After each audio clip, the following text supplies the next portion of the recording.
Welcome everyone to tonight's council meeting for Monday, the 23rd of June, 2025. We'll be starting the council meeting with a public forum, and before we start that, I must speak to the recording of a public forum.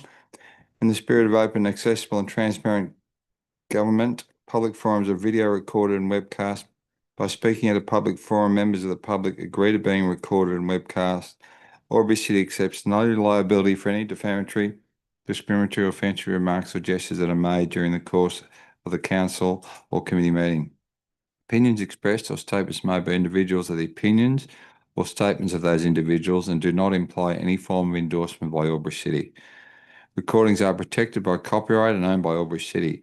No part may be copied, recorded, reproduced or transmitted without the prior written consent of the Chief Executive Officer. Any recording is not and shall not be taken to be an official record of Albury City or discussion depicted therein.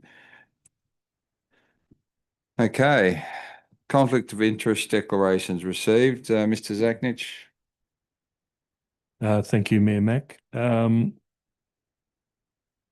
Yes, received conflict of interest declarations. Councillor Hudson, a non-pecuniary less than significant conflict of interest. Councillor Hudson is the council appointed representative on Parklands Albury-Wodonga. The agenda item relates to item PF 3.3 on the public forum. The action that Councillor Hudson will take is stay in the chamber and participate in the forum. Further conflict of interest from Councillor Jessica Callaghan, non-pecuniary less than significant. Councillor Callaghan is a councillor elected board representative on Murray Arts. That relates to item 3.2 in the forum. Councillor Callaghan will stay in the chamber and participate in the forum. Further conflict of interest from Councillor Callaghan, a non-pecuniary less than significant conflict of interest as a former contracted performer for Hot House Theatre. In relation to item 3.4 on the public forum, Councillor Callaghan will stay in the chamber and participate in the forum. Conflict of interest declaration from Councillor Kylie King, a non-pecuniary less than significant conflict. A close family friend is an employee of Albury Business Connect, which may be debated this evening. And Councillor King is also a member of Albury Business Connect in her own right as a business operator. Councillor King will remain in the chamber and participate in the forum. And final conflict of interest from Councillor Raisa Bukowski, a non-pecuniary less than significant, a colleague of Councillor Bukowski's at the legal service where Councillor Bukowski is employed, is on the board of Albury Business Connect.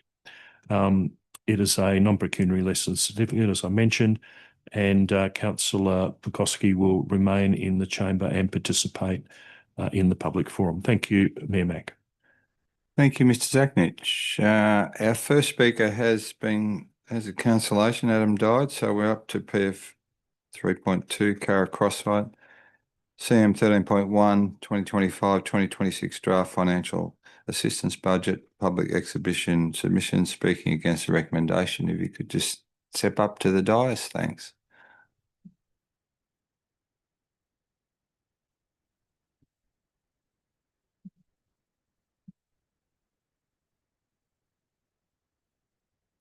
Hello, can everyone hear me? Or is that too low? Yeah. How's that going for you now? Does that sound better? Yes, a lot better. Okay. Hello, my name is Cara Crosswhite and I am the chair of Murray Arts. You may recall receiving some communications from me in regards to our funding application to council.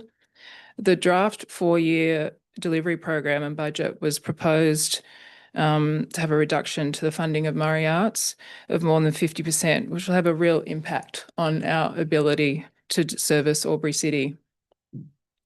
For 30 years, we have worked with Albury City as a strategic partner, not a creative producer. And we are the only organisation that does this work and the first port of call for creative industry support. We work not only with your cultural services team, but your economic development team, your tourism team, and also your events team. Just today, we had a request from the economic development team to provide feedback on behalf of the creative community for the Live Albury brand development. This is one of the many requests from Albury City we receive each week for either advice or things like facilitating strategic panels or participating in projects.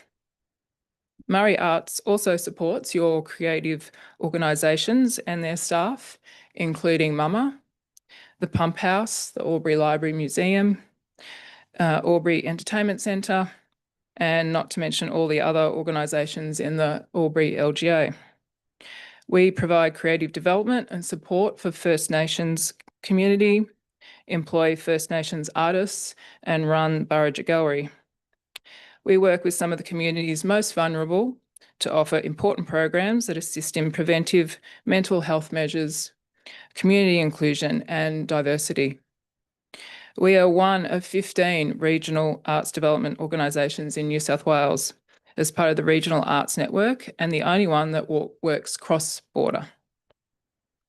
If the budget goes through as recommended, Albury City will contribute the lowest amount per capita of all member councils. We connect communities across our entire region through our advocacy, promotion and touring support.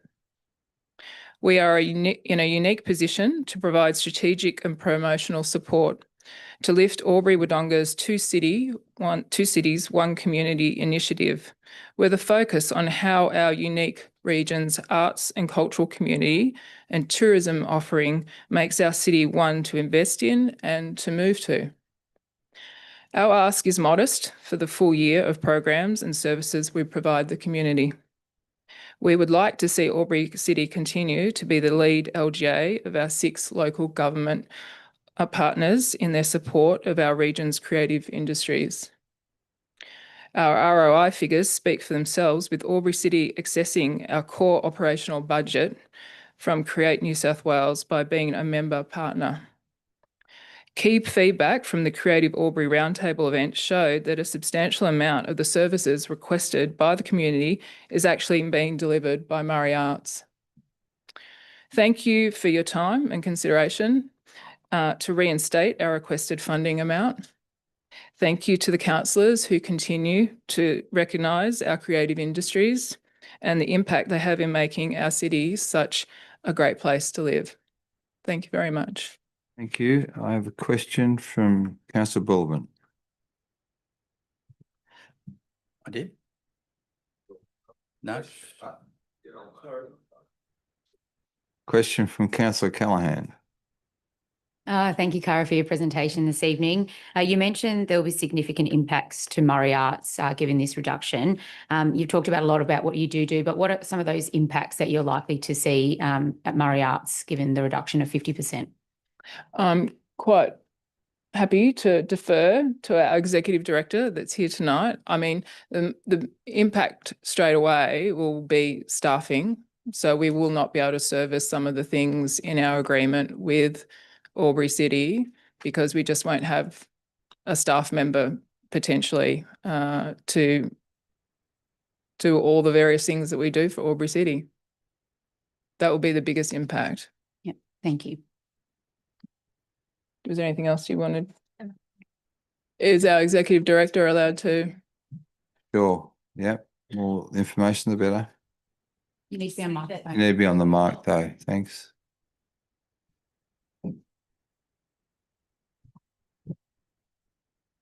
This is Lauren Black, our executive director. Thank you. I would just say that any funding cuts really affect organisations like Murray Arts because we don't generally get CPI increases on any of our funding, either from Create New South Wales or any of our council partners. And every other cost that we face does go up in CPI. So I just paid one of our insurances today that's gone up by $1,000. I've just, had a rental increase. So every time I come to do a budget per year, it's getting tighter and tighter and tighter. And that's why we're standing up in front of you today and we're asking for you to consider to reinstate our funding because, it's not a lot actually for what we provide. Follow up, Councillor. A follow-up question. Yes, you mentioned the Creative Roundtable. My understanding that Murray Arts was actually the key contributor out of the people there. How many Murray Arts members were at the roundtable and how many people were likely to be there on the day, roughly? So Murray Arts was requested to come on board as a facilitator for that event. And that's because I think people recognise that we are the ones that have the networks. So we essentially bring people to those forums. We also work with the consultant that's been brought on board by Albury City. We gave them all of our consultation data for 12 months. We gave them our report we've done into cultural tourism, and we also are working with them previously and now to develop this strategy for you. One of the key findings that we found when we looked through the previous draft version was that about 50% of the feedback of the creatives there on what they wanted was actually what we're delivering. Excellent. Thank you. Thank you. Councillor Hudson. Thank you, Mayor Mac, through you to the presenters, but also to the most relevant member of staff. Thank you for your presentation. I was hoping you might be able to describe, do you think the services that Murray Arts provide to Albury City, would council be able to provide that themselves if we were to bring those services in-house? Not at the amount, absolutely not. I mean, you think, if you're paying $40,000 for a year and what you're essentially getting is 4 staff members that are at the council's beck and call, and we're happy to, facilitate. As Cara mentioned, just today we were asked to come on board for your Live Albury brand strategy. It's cases like that where every day I'm getting these requests. So I know how valuable we are to you, but perhaps because you're not involved in our work day to day, you're not aware of what we're doing. And we're really passionate about Albury, and we're passionate about the creative industries and about all of the arts organisations that you're responsible for and making sure that they thrive. Yeah, I can't see how you would be able to do that. I mean, it's less than 1 staff member for your organisation. And also I think what you're focused on is, and you do very well, is facilities, whereas we're really focused on professional development and employment of artists. Thank you. Councillor King, question. Are there any synergies between your businesses and Albury Business Connect? Are there collaboration opportunities there? Is that something that is an opportunity, or does that happen in any way, shape or form? It's a really good question, and it's I think we've crossed paths a few times in some of the events, and we specialize in creative industries, so creative businesses. I think what we deliver is very similar. So we do one-on-one professional development in business and marketing with artists. We help them with arts grants. We run events, we run arts projects. For example, I think that just right now the economic development team, we've just helped them to do the Vacant to Vibrant project. And now they're also running another one that is going to be large 3D murals.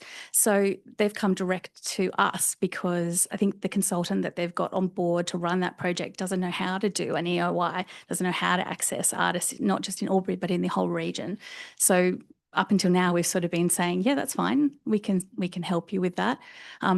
Going back to Albury Business Connect, just this year, I think they've got a new category. So they actually reached out to us and said, will you apply for that category in excellence in community? So we were like, yeah, all right. So we did. And yeah, we'd like to be more involved with what they're doing because they do great work as well. Comfortable? Okay, no further questions. Thanks, ladies, for Thank your you. presentation.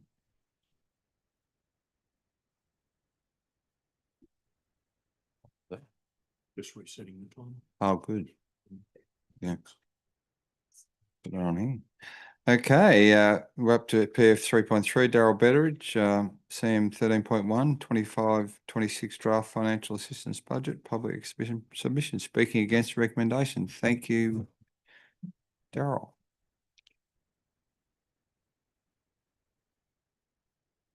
As the chairman of Parklands Albury Wodonga, I'm here this evening to request that the $20,000 we've applied for in Albury City's Community Organisation Support Program be included in the financial assistance budget for the 2025-2026 year. Albury City and Parklands have a long history of working collaboratively together to deliver environmental outcomes on Albury City's lands. The success of this partnership has resulted in the conservation of valuable environmental land and corridors for threatened species. The continued support we've requested is essential to maintain and further improve these tangible benefits for our community. This in itself could be seen as the reason your support should continue. But with current budgetary constraints, I can well appreciate that difficult decisions are going to have to be made. The secondary, and I think the most important reason to reinstate the funding is the people that volunteer. They give of their time, they connect with other members of our diverse community, they open their minds to accept that a small action by many creates dramatic changes. They do not only speak of action, they also implement that and achieve. The opportunity this program gives people is to feel the earth in their hands, breathe in fresh air, enjoy the tranquility of our natural environment, and feel the positive glow that one feels when they've given back to something that we have taken so much from. The smiles that are shared, the knowledge that is gained, the connections and relationships fostered are all intangible, but of great value. One's mental health, feeling of self-worth and relevance in this fast-paced world we all live in are very important. The park stewardship sessions that Parklands seeks funding for have an immeasurable positive impact on our community, our environment, and create a bridge between local government and community, and thus deserves your ongoing support. Parklands Albury Wodonga is committed to its work, fostering relationships and empowering those who participate in volunteering activities. I thank you for your time and for giving me the opportunity to make this request of you. I'm passionate about Parklands Albury Wodonga, and I believe in the work we perform. I'm happy to try and answer any questions regarding my presentation or about this wonderful little organisation I represent. Thank you. Thank you, Daryl. Question from Councillor Hudson. Thank you. Hi, Daryl. Thank you for your presentation. I think you do. Same question to you that I asked Murray Arts. If council were to bring what Parklands delivers in-house, do you think we'd be able to do what Parklands does for the amount of money that it costs? Well, it's a really good question in the fact that I think long term, yes, it is possible. In the short term, is Albury City Council in a position to do that? The answer is no. We look at, if you're going to implement that style of stewardship morning, etc., you want to have people who connect with those type of people. A small community organisation has a warm, non-confrontational type vibe where you go to Albury City Council, the people are good, they're very professional, but there's a little bit of a barrier there. And that's what we do. We break that barrier down, we connect them. People don't understand that Albury City Council as an organisation isn't just all about big issues. Oh, they charge us rates. What do we get for our rates? That's that sort of perception. That's what this stuff does. What it does is people come out, they work on the earth, they help, but they interact, and then they realise that Albury City Council as this organisation is filtering down to these micro outcomes. That's what it's all about. I think that's really key. You speak about the volunteers that Parklands has. Can you give us a rough idea of how many volunteers Parklands uses in the Albury LGA? In these stewardship mornings, this financial year will be approximately 150, and we're going to run 40 of the stewardship mornings. So if Albury City were to pass our draft financial assistance budget tonight and strip 20 grand funding from Parklands, what would happen to those volunteers? They wouldn't be engaged in these events unless Albury City per se took it on and did it themselves, which I don't think would be in this financial year. And would it have as strong an impact? No. And I think having been a volunteer of numerous organisations myself in the past, if you lose volunteers, it can be extremely difficult to get them back too if opportunities disappear. Would you agree? Nationally, it's well documented. Since COVID, the re-establishment of volunteering in our community has been a very, very hard slog. And when you look at it too demographically, most volunteers are in the older demographic. So yeah, it's any pause is really hard to restart. So just to clarify, roughly 150 volunteers over 40 different projects, is that? That's correct, yes. Yeah. That's an awful lot of person hours that we'd be giving up then. Yes. Yeah, okay. And I think too, one of the other things, just to add on to that, is the fact that I go to a stewardship morning, I learn what invasive species are, I know what I can do to remove them and all that. That doesn't stop when I finish, when I go home. I can be aware of that. I can make people aware of what needs to be done, i.e. snap, send, solve, send that in, or I can take affirmative action myself. So I think it's the learning that carries on as well. So it's not actual just the hours that are done at the stewardships. It's then that knowledge flows through to, I can tell my children or my grandchildren, this is it just rolls on. It has legs. Sure. It's a force multiplier. Yep. Thanks, Darryl. Thank you. Councillor Baker, question? Thank you. Darryl, question. It's an operational one. Yes. Who paid for, and it's really good work that was being done, but down at Norman's Lagoon on the river, they were going across to the island in canoes for quite a few Tuesdays in a row over the last 6 months to get rid of the woody weeds and try and re-establish some of the native fauna and flora on the island. So was it a grant? Was it Albury City's money? Can you recall who would be funding that? Yes. The work was performed by Parklands Albury Wodonga. The grant money was from North East Catchment Management Authority, and the work was undertaken by volunteers, staff members, and Parklands also employed 2 university students to do a summer ranger program. And why we did that is, again, our social conscience says you go to university and you do an environmental course. When you finish that course, what's the thing that's going to get you a job? Experience. So that's what we do. When we get grant money, we hire university students to do summer work so they can then finish their degree and have experience. Thank you. Yeah, that's a really worthy initiative, and I just wondered whether it was Albury City's money or. No, Yeah, it wasn't. yeah, No, it's okay. Northeast. Thank you. Councillor King, question.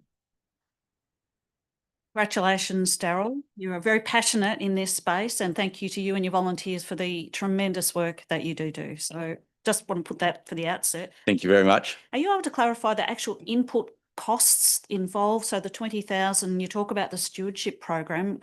Could you clarify the nuts and bolts of what would be spent specifically for that? Yes, I can. Thank you.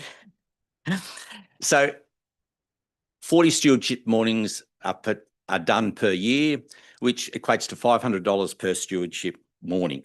So for that $500, what does Albury City and the broader community receive? They receive a park ranger who organises and directs the volunteers on what they do. They do the preparatory work, arrive on site to make sure it's safe, instruct and provide safety gear to volunteers, all chemicals required, and then remove the debris from the site at the end of the day or end of the morning. And what we do also is we liaise with Albury City Council staff to ensure that the places that they wish us to go to are appropriate and we have the right location so we can go there and perform that work with confidence. So, and it's a liaison between Albury City Council staff, Parkland staff, and then the volunteers. That's why I talk about that bridge, creates a connection. Thank you. Thank you. Question, Councillor Callaghan. Thank you for presentation, Daryl. My question to you is, it's Albury Wodonga Parklands. Yes. You're receiving financial contribution from Wodonga. Do we receive a direct financial contribution? Mhm. Well, as with Albury City Council, the park stewardship program is we receive $20,000 funding to deliver a set program. Mhm. And inside those costs of the $500 per morning, there would be a 10 to 15% management fee per se, which is helping to pay for accountants, all the ongoing costs of life. So does Wodonga City Council run a stewardship program per se as such? No. But to use an example, Wodonga City Council received grant funding of approximately $1 million to seal the rail trail from Wodonga out towards the Weir.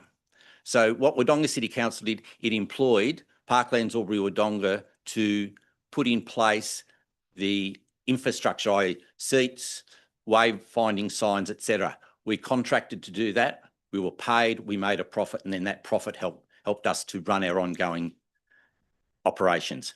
Very similar. So yes, they do. Thank you. Thanks, Daryl. Pleasure. Very thorough presentation. Thanks for your time. No trouble at all, anytime. Okay, we're up to 3.4. Therese Cassou, CM 13.1, 2025-2026 draft financial assistance budget, public exhibition submission, speaking for the recommendation. Is a fresh approach. For? Says, or against? Is it for or against, Therese? We are for the amendment. Oh, the amendment, but you're against the... We're against the motion. original recommendation. Yes, We are for the that's amendment to against. restore Thank you. funding. Okay. Thank you, everyone. I'm Therese Cassou. I'm the CEO at Hothouse Theatre. And I'm sure that I don't need to stand here tonight and justify the important role that Hothouse Theatre plays in this community, nor how this cultural institution has shaped the lives of generations of local families and residents. And as this community knows, Hothouse is part of the cultural identity of Albury Wodonga, just like the MRPG before that, like our cultural assets like the Flying Fruit Fly Circus and Mama, and we are lucky to have them. Over many years, the investment from our two local councils has created something extraordinary here, and it's easy to become complacent. A regional cultural brand that influences the way people think about us and why people choose to live here. a vibrant, creative community that values and invests in civic life. Which is why we struggle to see any clear strategy in cutting our funding by 50%. Because it's not just Hothouse that suffers here, it is actually the community. Our audience is your electorate. We are a true cross-border cultural asset. 55% of our audience and participants come from Albury and the Greater Hume, 45% from Greater Wodonga and Victorian region. Hothouse does the good work for council. We funnel council's investment directly back into the community. And I reference the Towards 250 vision and council's vision for connection, livability, well-being and identity. We deliver on council's strategic goals, supporting tourism, youth, community connection, environmental sustainability and social inclusion and well-being. We are an efficient, high-impact use of council's resources. And our original $32,000 annual investment is multiplied many times over. Employment of local artists, theatre workers and technicians, more than 80 national artists visiting annually through the Greenhouse Residency Program. We invest in the development of local artists. We invest in local stories. We provide platforms for diverse and underrepresented voices. Through our ongoing engagement with First Nations, multicultural, disability and youth communities, and delivering consistently outstanding entertainment and participation outcomes. Hothouse is one of the few remaining regional theatre companies, professional regional theatre companies in Australia. And we're acknowledged by our state governments, both Victoria and New South Wales, and our local governments for the investment we give back into cultural life and community. But let me make it clear, Hothouse has not received an uplift in government funding in 10 years, not state or local, despite rising costs, inflation, and an increased demand for what we do in our community. So the question here for us isn't, is Hothouse worth it? Are we delivering? The question here for us is, what kind of community does the council want to build? And who are its strategic partners in that vision? Because if the goal here is a thriving, connected, future-facing Albury Wodonga, then cutting funding to one of your most effective cultural drivers makes no long-term sense. We play a major role in council's desired two-city, one community collaboration and investment in the arts and culture. But we receive the lowest investment from our two councils through the Albury City. Small cuts like this can often eradicate programs and slowly but surely erode organisations. And this is why we are asking council to consider restoring at least our original funding. Thank you. Thank you. I have several questions. Councillor Bukowski, thanks. Thanks, Therese. Just quickly, you said that you were speaking for the amendment. Is that correct? The recommendation is to restore the $17,500 that was taken from our original funding. Yeah. So did I hear correctly? You said that you were speaking for the amendment when you first stood up. Is that correct? For the amendment to restore our funding to original levels. Yeah. So just if I can, so that amendment that you're talking about, where did you come across that amendment? Could I refer to you, Sean?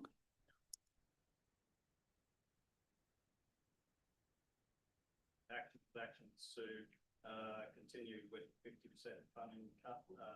The second action was to restore up to 75%. Thanks, Serge. Yeah. So that were options. I can't hear that answer.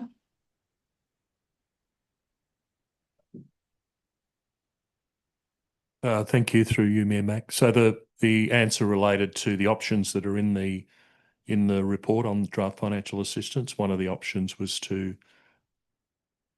return or reinstate funding to 75% of the previous allocation.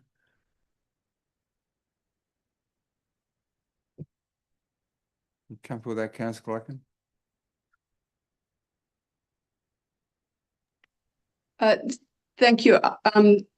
Yes, I've heard what must be relayed from our CEO, the answer to the other councillor's question. It's just I couldn't hear the speaker when they were answering that question with reference to from where did the an amended motion come from. Where did the information come from? Yeah, so the reference was from the body of the council from another supporter, and that's the response you got from Mr. Zachnich. Okay, thank you. Question, did you finish, Councillor Bukowski? Yep. Councillor Callaghan? Thank you for your presentation this evening, Therese.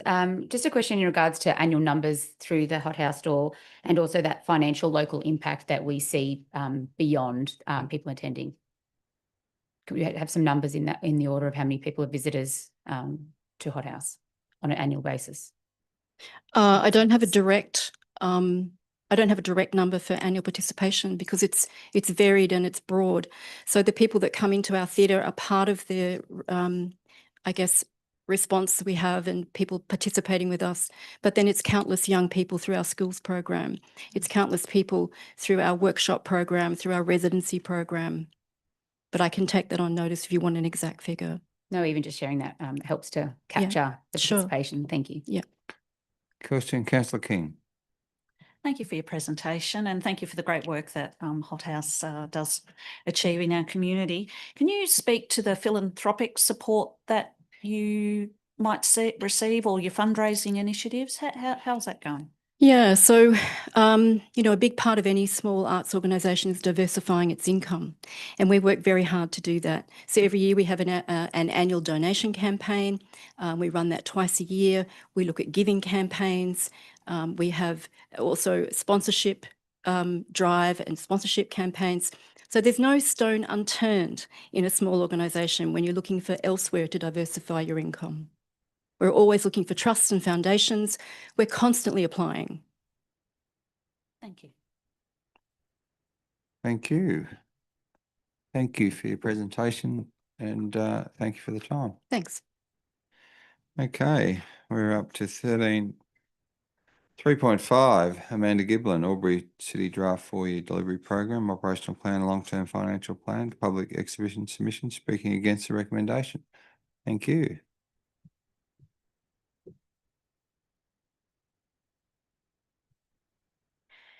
Good evening, councillors, Mayor Mac and the Albury City Council staff who are present tonight.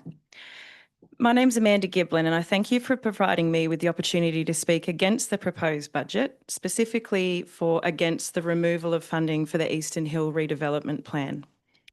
I spoke at a public forum in the November 2023 meeting in support of the recommendation for the revised draft Eastern Hill redevelopment plan.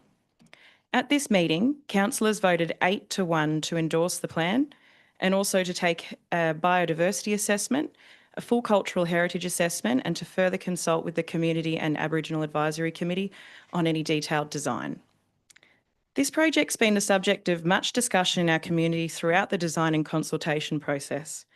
Albury City Council's done an amazing job fielding the hundreds, if not thousands, of submissions and feedback during this time, and members of the public as well as Albury City Council staff have put a lot of time, energy, cost and effort into getting the redevelopment plan to this point. I'll briefly summarise my support for the project. It will provide better access for users, some of whom can't currently access the land at all, and encourage and allow people from all backgrounds and physical abilities to use the space. It will provide education and storytelling via signage, giving us an insight into the geographical area as well as historical perspectives and uses of the land. It will create a safer, more efficient and usable parking space, which will again encourage more people to visit and discourage antisocial behaviour.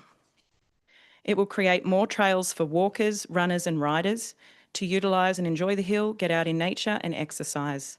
It will revegetate the hill, increasing biodiversity and havens for birds, insects, reptiles and mammals. And it will create safer access from East Street for both vehicles and pedestrians. After the strong public engagement and the 8-1 vote from councillors to endorse the revised draft Eastern Hill redevelopment plan, then the subsequent investigation into biodiversity and cultural heritage assessment, it was my understanding and many members of the public that this plan was working through its stages and would eventually become realised. I understand there are numerous considerations when putting together a budget, and balancing the infinite wants and needs of a community with a finite amount of money is an impossible job. Again, I don't envy you in judging which items are more important than others in the allocation of those funds. I will, however, say that looking at the draft budget, there have been many areas that have received not only minimal funds, but no funds at all.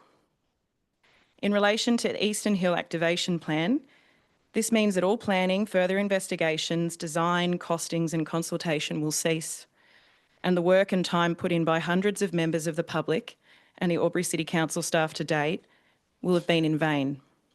I believe that our city needs this redevelopment for all the reasons I've stated above, and the proposed $600,000 that it needs to further refine and maintain momentum over the next 4 years could be redistributed from other more costly ventures that Albury City's proposed in this draft budget.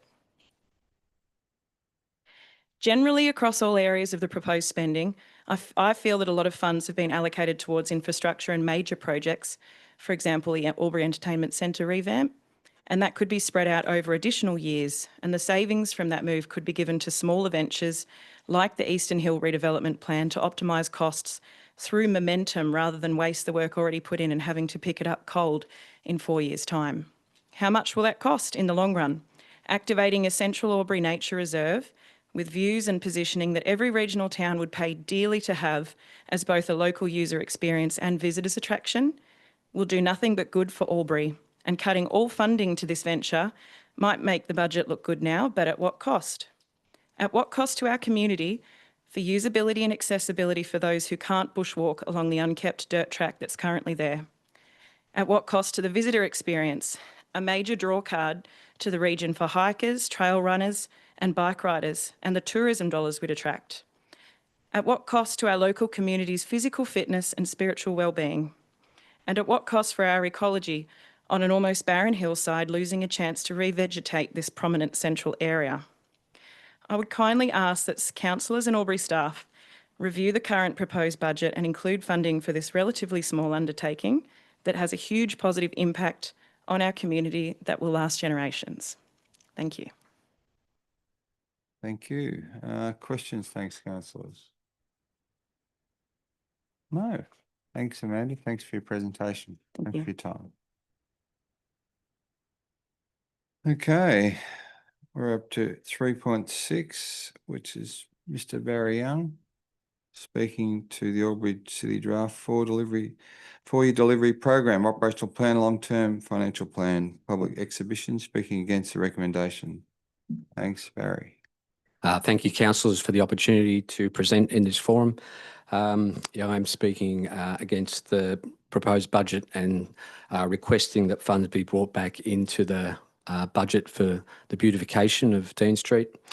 Part of my history, I've traded on Dean Street for 9 years now with Season to Taste, formerly the Essential Ingredient. Spent 6 years with Albury CBD as chair and 6 years with Albury Business Connect in different roles.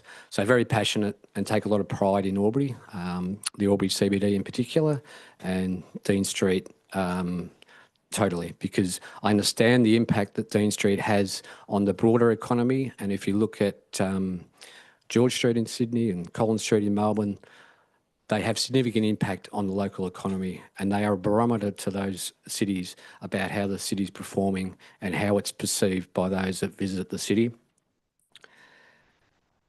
I have sent some correspondence to councillors about some of my concerns about the decline in Dean Street over probably the last 12 months in particular. It's a very complex set of circumstances that I believe are contributing to that decline.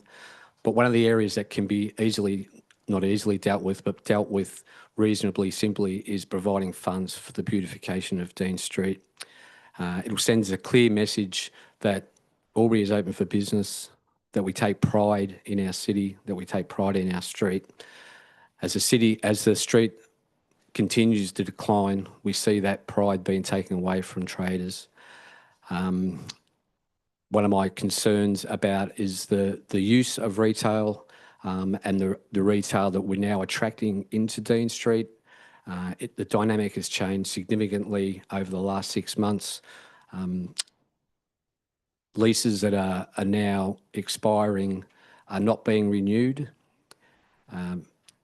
That change of use is one of those contributors. And one of the problems I see is the pride of or wanting to get that investment. So when people are looking to open a business or invest, the quality of that main street is really important. So we need to make sure that it is up to standard so that we attract the right investment and the right retail use, because the retail use slips then, as will Dean Street, and it's such a key indicator for our city. It's a perception of people that do visit Albury, and when they walk up Dean Street, they have pride and they say, well, this is a city that's really buzzing. That has diminished over the last 6 months, and I worry that that's going to continue if we don't address some of the issues that we are now seeing along that strip, and by some beautification will certainly help. What it will also do, I hope, will encourage landlords to also buy in. If they see the standards of Dean Street lift, they may be inclined to lift the standard of some of their buildings, which we know are declining. So the overall offer, we hope, will lift the standards of Dean Street. It's very important because as a city, we need to take pride and we need to be able to showcase our city to the visitors, and it's very important that Dean Street is up to speed and up to scratch in terms of its presentation. I thank you for your consideration. I think it's a really important aspect of how the city operates, and I hope it gives it due consideration. Thank you. Thank you, Barry. Question, Councillor Baker. Thank you. Barry, have you seen a decline in foot traffic? Yes, I have, and that's been quite noticeable, particularly over the last 6 months. I think there has been a change of dynamic that has made people a little bit more nervous about visiting the CBD, and that's been quite noticeable with some of the changes in retail use. And, I could, expand on some of those uses that, are questionable, and I think it's... Could you just... Well, I think the proliferation of tobacco, vapes, convenience stores that seem to be filling the void of retail space. That retail space, we really need that void to be filled by higher end retailers, different offers, cultural, creative, but that is just been sort of taken by those types of operations. And I think that dynamic has changed in terms of visitation, and it's a concern. Thank you. Councillor Callaghan, question? Thank you, Mayor Mac. Yes, thank you for your presentation this evening, Barry. You mentioned words like pride and quality and beautification. What does that look like for you as a retailer on Dean Street? I think, most of the retailers, or the good retailers along that strip, take a lot of pride in their presentation and how they present to the public. I think the street is letting it down in terms of how it's being presented, and you could talk about the quality of the paving in terms of cleanliness, the public seating. If you walked between the strip of Kiewa Street and Olive Street, those blue bench seats look terrible. The bins are really a disgrace. The lighting is terrible. So the perception is that it's unloved and it needs some TLC, and that is something that gets projected to visitors. And, I used to get a lot of comments about how good the retail offer was in Dean Street and in the CBD. and that's changed significantly. People are a little bit more concerned about what's on offer, and the demise of some of the really good, quirky, higher end retailers is a bit of a concern. Thank you.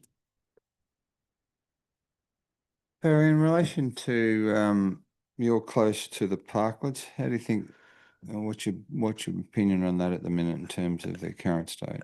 At the minute, they are a bit of a disgrace, poorly kept, unloved. You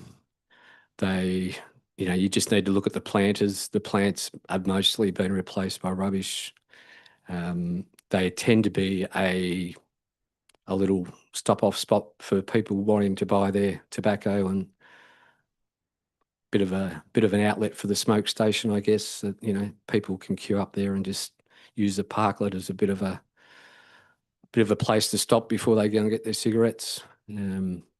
Lost its way, unfortunately. I was a real believer in the parklets, and I think they can still be a great thing for the city. I think they could bring a whole new dynamic to the city, but not in the way it is at the moment. I think it needs to be looked at. I think it needs some serious attention. Thank you. Question, Councillor Hudson. Thank you, Mayor Mac. Thank you for your presentation, Barry. Just on the note of the parklets, they were always intended to be temporary, and perhaps some might contend that they've outlived their useful life. Would you like to see them replaced with something more permanent, more trees or permanent seating structures, something like that? Is that sort of what you mean?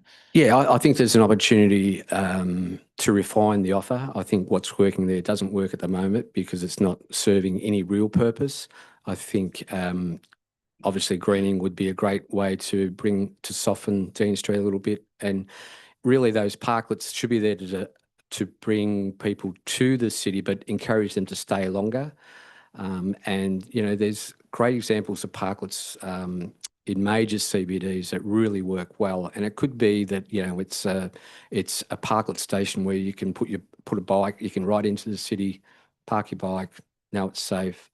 It could be a nice green space that would just help people just to relax and chill and just spend a little bit more time in the city. So I think they have enormous upside, but I think this particular parklet has just lost its way. It doesn't really have an identity, and really doesn't serve any purpose at the moment. Thank you. Question, Councillor Baldwin. Thank you, Mayor Mac.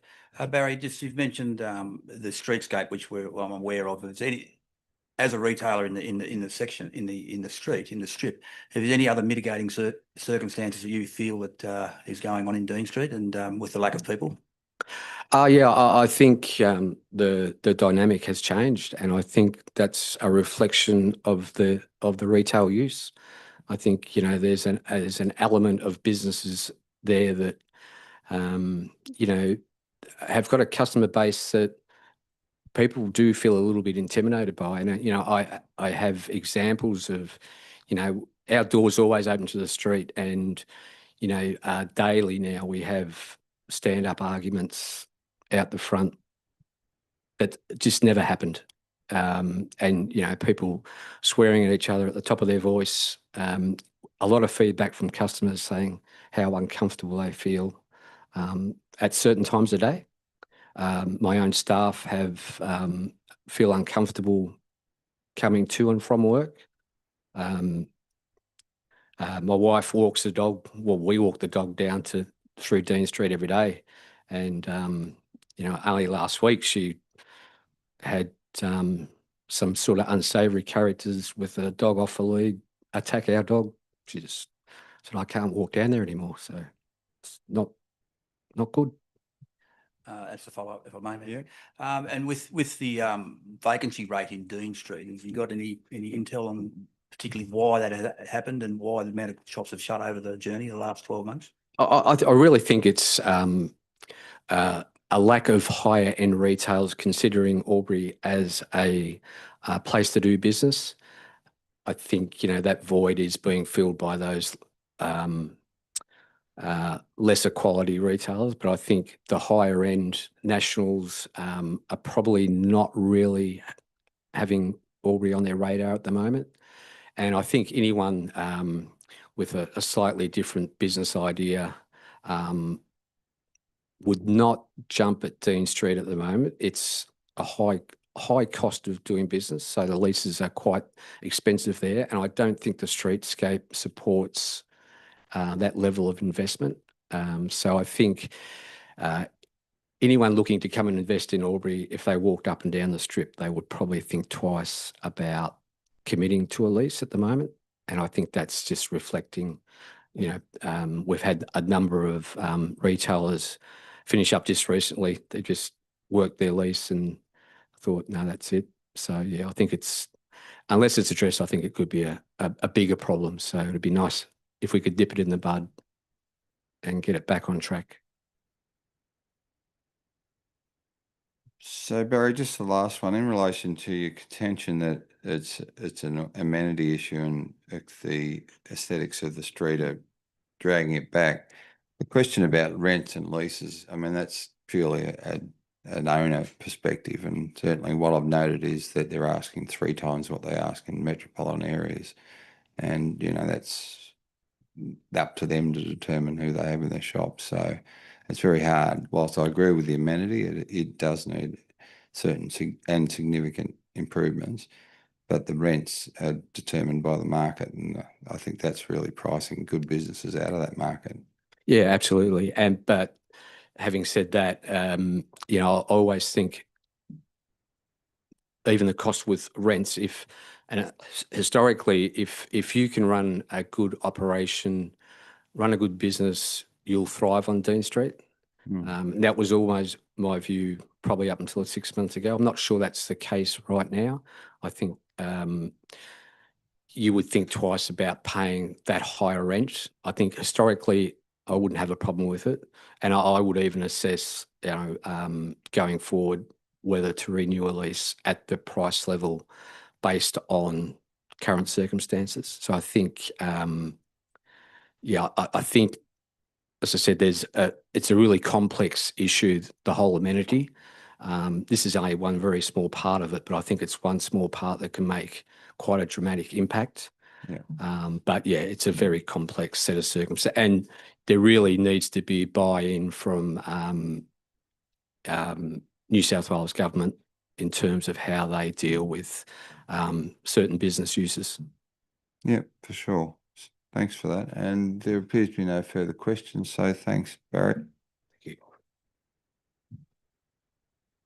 Okay, 3.7, we have Jonathan Howard, CM 13.2, Albury City Draft 4-Year Delivery Program, Operational Plan, Long-Term Financial Plan, Public Exhibition Submission, speaking against the recommendation. Thanks, Jonathan. Thank you for giving me 5 minutes. It's amazing how nervous you can get speaking to you people, given that I'm an academic who speaks to hundreds of students. So you'll just have to forgive me. Most of you know I chair the Thurgoona Warringah Community Action Group. We have over 1,000 followers on our Facebook site. I did a company directors course many years ago, and the one lesson that they took away with us was that budget should align with strategy. And that's a key message that I think is important in your budget going forward. A key priority for council going forward is the Thurgoona Warringah Precinct Plan, which is up for a draft, where you propose that there'll be a growth rate of 10% to 50-odd thousand people. There's 13,000 people growing there at the moment. And I'm not sure that the budget actually understands what that really means. And it's not that we're against that particular proposal, it's just what are the implications for that. So if you look at the current growth rate, which is 1.4%, it doesn't mean, if you're translating it, that means all the growth in Albury council area would be in Thurgoona. It's actually Albury and Wodonga, and it's not just Albury and Wodonga combined, it's Albury and Wodonga local government state election, or not local government, state electorates. So that's how massive that amount of growth is to be, which also translates specifically, if you do the maths, to over 1,000 additional houses before the LEP and the DCP gets amended. It also means an additional 2,200 cars before the Thurgoona Link Road gets put in. It also means a doubling of our population in 10 years. So we've got a quarter of the Albury LGA population living out at Thurgoona. It's going to be double by 2035. Thagoona's Willinga Community Action Group isn't against this growth per se, but it has to be growth with purpose. It has to be guided by some sort of sense about building community more than just a sea of houses. So what we think should happen is that there should be a priority in the budget about what the community wants. Not what the current community wants, sorry, but what the community actually needs. And there's some key needs that's screaming out for the Thagoona region. Those of you that live in Thagoona or live near Thagoona would probably laugh at the graffiti that's being sprayed on Shooter Road that says, "Stop the traffic jams." If any of you, if I could, I'd give you $4.20 to catch the 908 bus so that you could go from Dean Street to Thagoona during a peak traffic time and see the amount of B doubles and the banking back of the traffic, or where the bus tries to turn into Bottlebrush to go past the Thagoona Public School. These are all major issues that need to be addressed going forward, particularly if you're going to invest in another 50,000 people living there. So therefore, we ask you to consider those deferred actions in the budget, particularly those that will build about a sense of community health and well-being. Those two ones about the design and purchase of open space is one, and the second cluster is about the public safety and the traffic mess that's currently occurring on Thagoona Drive. So we need to restore Thagoona to be an inclusive community, and this is taken off from the structure plan that's about the future here, so that it means that, where have I got here? So that the social capital, health and well-being of our community is retained. So that, let me read this more, so that there is efficient public transport, bike paths and walkable communities to open space networks. Now, I've been to several presentations by councillors and staff, and I've heard the Mayor mention sometimes to our group that something has to be done about Thagoona. So I think that this is one way that initiative can start. I've also heard staff, when they give a presentation about the Thagoona Willinga Precinct Plan, or when I get the newsletters, that growth demands preparation, and that's what we're asking. And service must be aligned with community needs. So what we're saying is, well, this is your chance to put your money where your mouth is now, before it gets too late. We want the organisation to adjust its budget so the council's strategy for the future aligns with the budget. We want you to invest in Thagoona now on those matters that I just mentioned. So that's all I have to say, and I'm happy to answer any questions you might have about that. Thank you. I hope you're answering, not asking, Jonathan. Asked enough questions then. Councillor Callaghan. Thank you for your presentation, Jonathan. You mentioned that Thagoona needs traffic mitigation, design and purchasing of open spaces, but given that it is our growth corridor, is there anything else that comes to light that we should be really considering as well, given I think you're a bit of an expert in Thagoona? Thank you. Oh, thank you. I mentioned about traffic, but it also, that is a mix with public safety, because if you go during peak traffic times and the people are trying to go across Thagoona Road, it's a real challenge. Indeed, I think there was an accident, and Sally may help me in correcting this, but there was an accident where somebody wanted to try and cross from the south side of Thagoona Road to the shopping centre, even though there's a traffic a culvert going underneath, and they got hit by a car. How long ago was that? 12 months ago? Yes. So we need more of that sort of understanding of pedestrian access, particularly now that Coles is opening in a couple of weeks' time, and there's going to be that thing along Tabletop Road as well, that issue. So I hope that answers your question. It does, thank you. Addition of public safety and pedestrian access. Thank you, Jonathan. Appreciate it. Well, thank you, Jonathan. No further questions. Thank you for your time. Thanks for your presentation. Thank you. Thank you. Okay, our final speaker, but not our last, is PF 3.8, Glenn Robinson, 13.2, Albury Draft 4-Year Delivery Program, Operational Plan, Long-Term Financial Plan, Public Exhibition Submission, speaking for the recommendation. Thank you, Glenn. Thank you, Mayor Mack, and thank you all councillors for having me here tonight. I come here somewhat, it's a little bit bittersweet. I'm listening to everyone else that is seeking funds. I'm fully supportive of all of those programs. Many I am connected with both personally and through my role as the General Manager at Albury Business Connect. So it is somewhat bittersweet. However, I'm here tonight is a little bit preemptive. I am aware that the funds that Albury Business Connect does enjoy. Obviously, my job is to preserve those and act not in the interest of my own role. That's always up for me to maintain and keep, but in the business owners of our region. And so just a little bit about, for those that don't know, both on this side of the room and this side of the room, about who we are and what we do. So I do support the draft budget because that supports the agreement that we currently have in play with Albury City, which is a 4-year agreement of which we're only 1 year into. And we make a lot of plans in advance about what's happening with those funds and how we're going to deliver those things and what that means to our business community. And so there's over 200 chambers across the state of New South Wales, who would have thought. However, all of our correspondence and the things that we're asked to comment on and weigh in on, we live in that top 10 across the state chambers. So we definitely punch above our weight when it comes to what people should be doing and paving the way and having those initiatives that are very important. So with regards to membership, we represent as paid members over 300 businesses within our region, but just as importantly, over 830 businesses across the CBD part of Albury. So for those that don't understand, the CBD is Dean Street plus and minus a block and a few little outliers as well. So that's the epicentre, and we provide all kinds of different events and support through a levy that actually does that. So our funding comes in two sizes because it has to serve two direct initiatives. With regards to that, sort of the businesses we support, they're your mum and dad businesses generally. The big guys don't need us so much, although we do have them as members, and we certainly welcome them to participate on a whole bunch of different levels. But those mum and dad businesses, that's where we work, or that's where we used to work, or we do know someone that works there.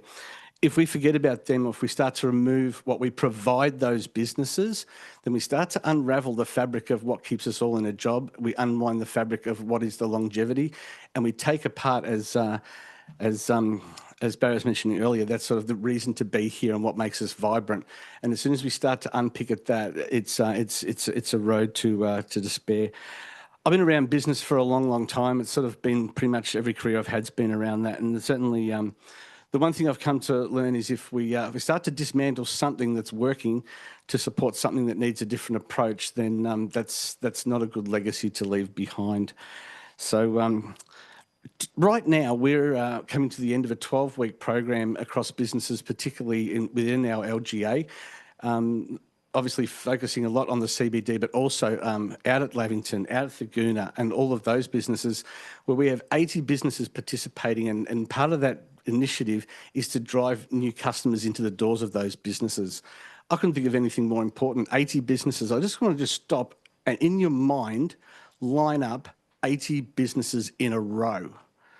So you're well and truly past the end of Dean Street and you're heading back the other way, and that's assuming they're all just a standard shop size. By the way, to answer the question earlier, we're running about a 13.5% vacancy rate for retail and that sort of thing. We're running about a 12% vacancy rate for office space and about 11% vacancy rate for industrial type property. So we've got plenty of room for people to come here. We just got to make ourselves more attractive, and I think that's the role of what the chamber does.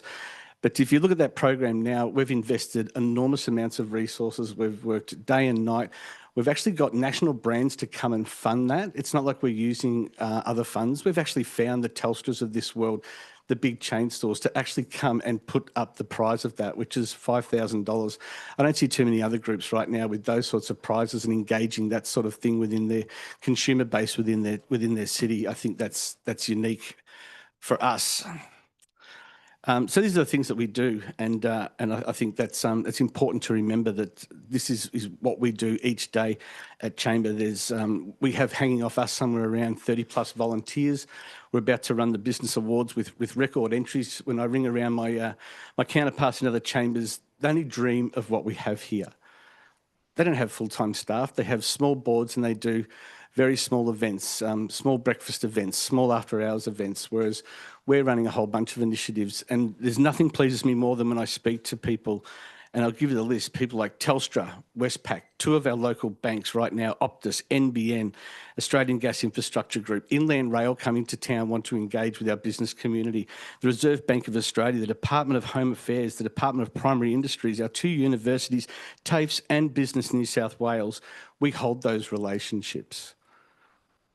So we hold those relationships and we're the ones that bring them to town. So when we want to look big and look a bit bigger than what we actually are, we provide those avenues. We have great relationships with them. In fact, they're all coming back this weekend to help announce the grand prize of our current consumer program we have running right now.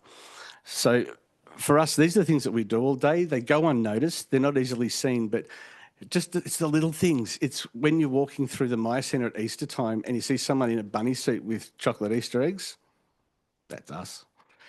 When you see Optus, who've just ploughed a ton of money into our business awards to make sure that we look as big as Canberra, they'll sponsor us before they sponsor Canberra because they get their bang for buck. They know that we'll bring the business owners in. Last year, we put 439 business owners in that room and it was a queue to get in it. There was only one available seat. And I think it was a pretty crappy one down the back somewhere, quite honestly. But anyway, that's the sort of stuff that we do. So we make us look big and we make us look attractive to those sorts of brands, as well as our own local businesses that use us every single day to promote their businesses and make sure that we drive customers into their front door. So our events are sold out consistently. I mentioned before we have about 830 businesses in our CBD area. Just last week, we had an event to celebrate because we have our own committee for the CBD. We had 80 people come along to just the opening of a new restaurant. So that's about 1 in 10 for an opening of a new restaurant. So he's instantly got a customer base. He's got people he can promote to, and he knows he's got every chance of a success. So as I said before, that's I don't think there's anyone around that can compete with that. So at the moment, we have a deal, we have a contract, we have an agreement, and we'd love to stick to it. Thank you for your time. Thank you, Glenn. Question from Councillor Callaghan. Good evening, Glenn. Thank you for your presentation. Pleasure. Just looking at your strategic plan, ABC's strategic commitment to diversified revenue in ABC's own strategic plan from 2024 to 2028 outlines a commitment to reducing reliance on public funds over time. And by the end of year one, it was a commitment of a maximum of 70% of total annual revenue. How is that faring in the last 12 months? We've met that target, yes. Okay. And I suppose you're on track then to reduce your public funds over time in year two to 65%? Yes, that's correct. Can you please elaborate a little bit more on how you're doing that and what that means for ABC? A couple of ways. So obviously, when obviously our costs are going up. I mean, no one's immune to that right now. We're well or truly aware of that. We've tracked that in our forward planning, both in the first year of the agreement and in the 3 years coming up. So we need to find other ways of finding revenue. So the two ways that we do well in is events that attract a different audience, events that we can collect both in sponsorship and in ticket sales. And a great example of that was a few weeks ago, we held an innovation event for new businesses with the Sharks on the Murray event, of which we actually profited from. So they're what we refer to as heavy dollars. They go straight to the bottom line because our resource pool has already been allocated to it. So those work very well. Thank you. Just a follow-up question, if I may. Yeah. It says reduce reliance on public funds. Can you be specific about what specific public funds? Our sponsorship from the council. So it's reduced over 30% in the last year. I don't believe that to be true. No, I don't believe that to be true either. I'm not too sure where that number came from. Oh, it's out of your strategic plan, end of year one, a maximum of 70% dependency on public funds for annual revenue is your KPI. Well, then the gap is what we bring in already on sponsorship. So now I understand the question you're asking. Yep, yeah. Thank you. So at the moment, yeah, so our goal is to get back obviously to 60, 65, and ratchet down that 5K per annum. But the gap is made up from sponsorships. There's a list of those organisations I mentioned earlier. I also noted in your business report that you have a annual trading income. It says, I'm going to round up here for you, $411,700. That's a healthy net trading position for ABC. Yes. We're very responsible. Thank you. Okay, question from Councillor Gleichen on the screen.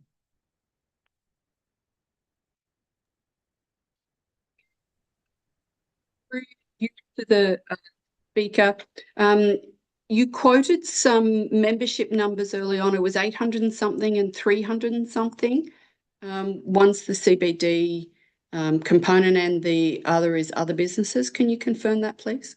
Yes, I can confirm that. We've got about 300 paid members, which includes sponsors as paid as one per sponsor, and about 830 businesses in the CBD. Okay, so in essence, just confirming, it's 1,130 plus. Yes, but as pay the CBD membership comes as a rite of It's passage paid in the the other group way. through the correct. But that's total. Okay, thank you very much. And Mr. Mayor, if I can ask another question, either through you to either the speaker or our staff, can it be confirmed what the value of the, or two parts to this question, what is the value of the volunteer component as provided through to ABC? And the second question is, what would it cost us to undertake the work that ABC does if we didn't have Albury Business Connect within our business community? What would be the cost to Albury City on the basis that my understanding is that in other areas where there is no Chambers of Commerce or Albury equivalent of Albury Business Connect, some of the councils undertake that work themselves. So that's two questions there. Thank you. Mr. Glass. Mr. Glass.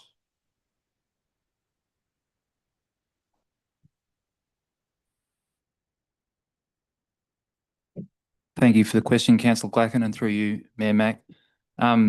So if I heard the question right, how much do we currently outlay with Albury Business Connect? And then secondly, what would it cost Albury City to offer the services that Albury Business Connect provide? Firstly, in the... No, can I clarify, please? The Please. second, you're correct with the second question, but my first question is either to you or the speaker.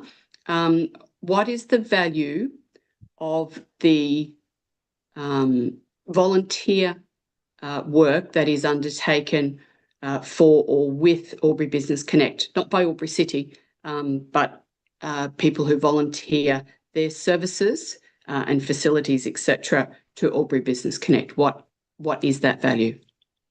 We've just done some rough calculation. I didn't actually bring that number here because I've never really had to work it out before because they're volunteers.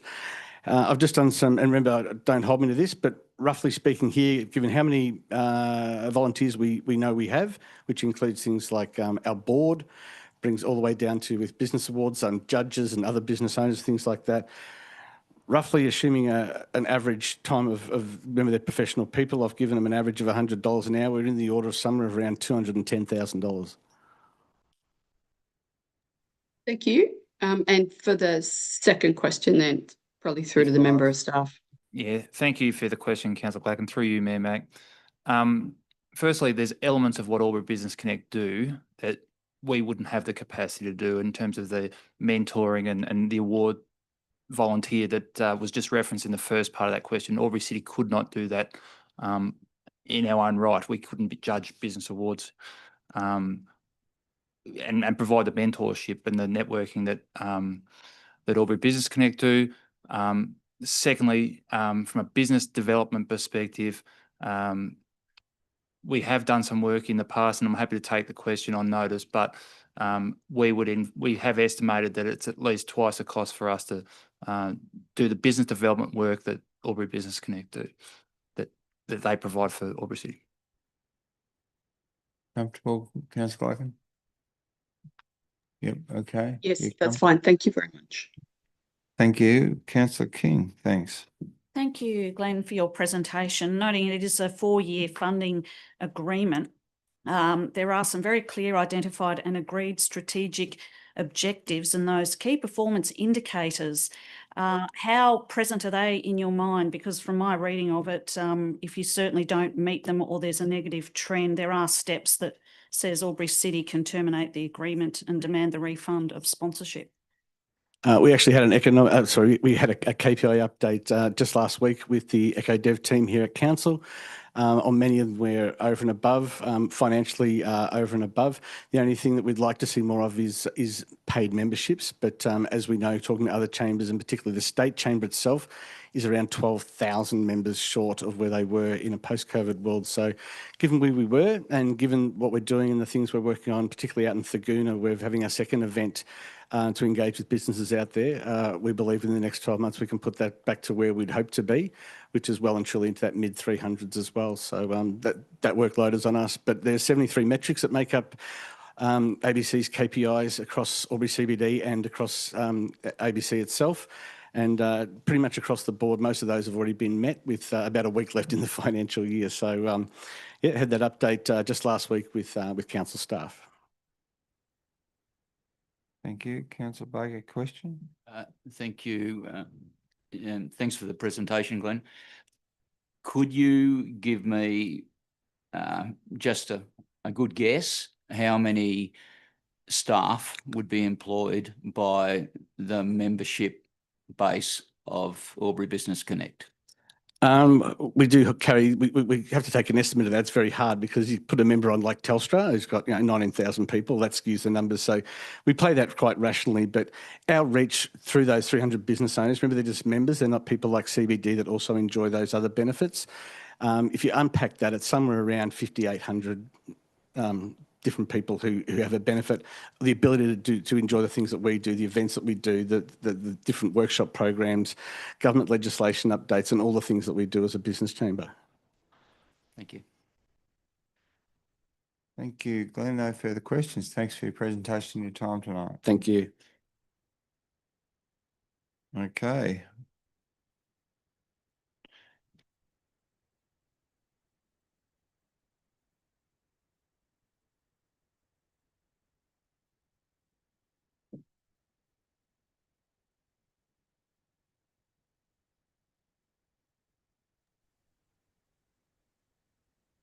Mr. Mayor? Yes, Councillor Gladkin. Noting the time is 7:20 p.m. And we're about to start a full council meeting, would it be appropriate to pause for 2 minutes? Sure, we can have a 2-minute pause, Councillor Gladkin. Thank you very much. We need to get some administration work done anyways. Okay, councillors, thanks. 2 minutes pause before we start the official meeting. Thank you.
Okay, welcome back, everyone. Anyone out in the foyer waiting, or we lost our crowd? I'm glad we're not hot house. We wouldn't have anyone left in the room. Okay. Welcome everyone to tonight's council meeting for Monday, the 23rd of June, 2025. Can we please stand for the opening affirmation and acknowledgement of country? Councillor King. We gather to represent the people of Albury who have entrusted us with this task. May our efforts be blessed with insight, wisdom and common sense. May our personal values give us honesty and courage to serve our community effectively and with respect for all. Thank you. And acknowledgement of country, Councillor Hudson. We would like to acknowledge the Wiradjuri people as the traditional custodians of the land that we meet upon today and pay our respects to the elders past, present and future, for they hold the memories, culture, tradition and hopes of Aboriginal and Torres Strait Islander people that contribute to our community. Thank you, everyone. Please be seated.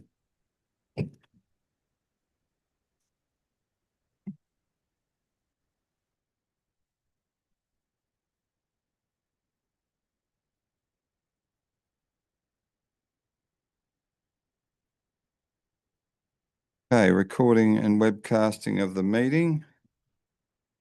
I had it here a moment ago, Frank.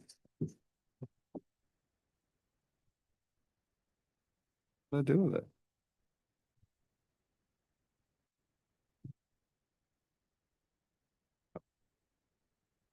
Yeah.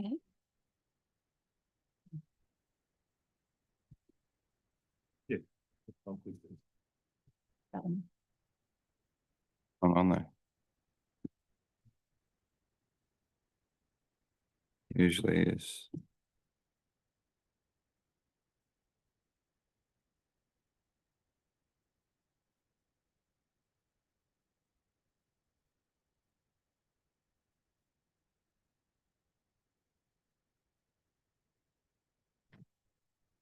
Thank you, councillors. Thank you, ball boys. Okay, council, the recording webcast is the council meeting is being webcast and recorded. By speaking at the council meeting, you agree to being recorded and webcast. Please ensure that if and when you are speaking in this council meeting, that you are respectful to other people and use appropriate language. Albury City accepts no liability for any defamatory or offensive remarks or gestures made during the course of this council meeting. An audio recording will be made for administrative purposes. Conflict of interest declarations received by the chair and disclosure of political donations. Mr. Zachnich. Thank you, Mayor Mack. So a number of conflict of interest declarations received for the meeting. Councillor Hudson, non-pecuniary less than significant conflict. Councillor Hudson is a council representative on the Parklands Albury Wodonga. The item relates to 13.1 draft financial assistance budget. Councillor Hudson will stay in the chamber and participate in the debate. Councillor Callaghan has declared a non-pecuniary less than significant conflict of interest as a councillor appointed board representative of the Murray Arts. The item relates to CM 13.1 draft financial assistance budget, and Councillor Callaghan will stay in the meeting and participate in debate and vote. Councillor Callaghan also non-pecuniary less than significant. As a former contracted performer for the Hothouse Theatre, Councillor Callaghan, CM 13.1 draft financial assistance budget will stay in the meeting and participate and vote. Councillor Kylie King, non-pecuniary less than significant. A close family friend is an employee of Albury Business Connect, and Councillor King is a member of Albury Business Connect. Item relates to CM 13.1 and 2, relation to the draft financial assistance budget and the draft 4-year delivery program and operational plan. Councillor King will remain in the chamber and participate in the debate. And the last one is from Councillor Bukowski, non-pecuniary less than significant. A colleague of Councillor Bukowski's at the Legal Service is a board member of Albury Business Connect. The item relates to 13.1 draft financial assistance budget, and Councillor Bukowski will stay in the chamber and participate in the debate. Thank you. Mayor Mack in relation to disclosure of political donations. The Environmental Planning and Assessment Act 1979, Section 10.4 requires a person submitting planning application or submissions regarding a planning application to disclose any reportable or political donations and or gifts to any local councillor or employee of the council. Reportable political donations include those of or above $1,000. In dealing with development applications, councillors need to take into account specific planning matters contained under the Act. Accordingly, the provisions of Section 4.151 of that Act are set out in the Council Officer's report, detailing planning issues to be considered. The Local Government Act under Section 375A requires that a division be called whenever a motion for a planning decision is put at a meeting of the Council. Planning decision means a decision made in the exercise of a function of Council under the Act, including a decision relating to a development application, environmental planning instrument, a development control plan or a development contribution plan under that Act, but not including the making of an order under Division 9.3 of Part 9 of that Act. Thank you, Mayor Mack. Thank you, Mr. Zack. There's a question on the screen from Councillor Glacken. Councillor Glacken.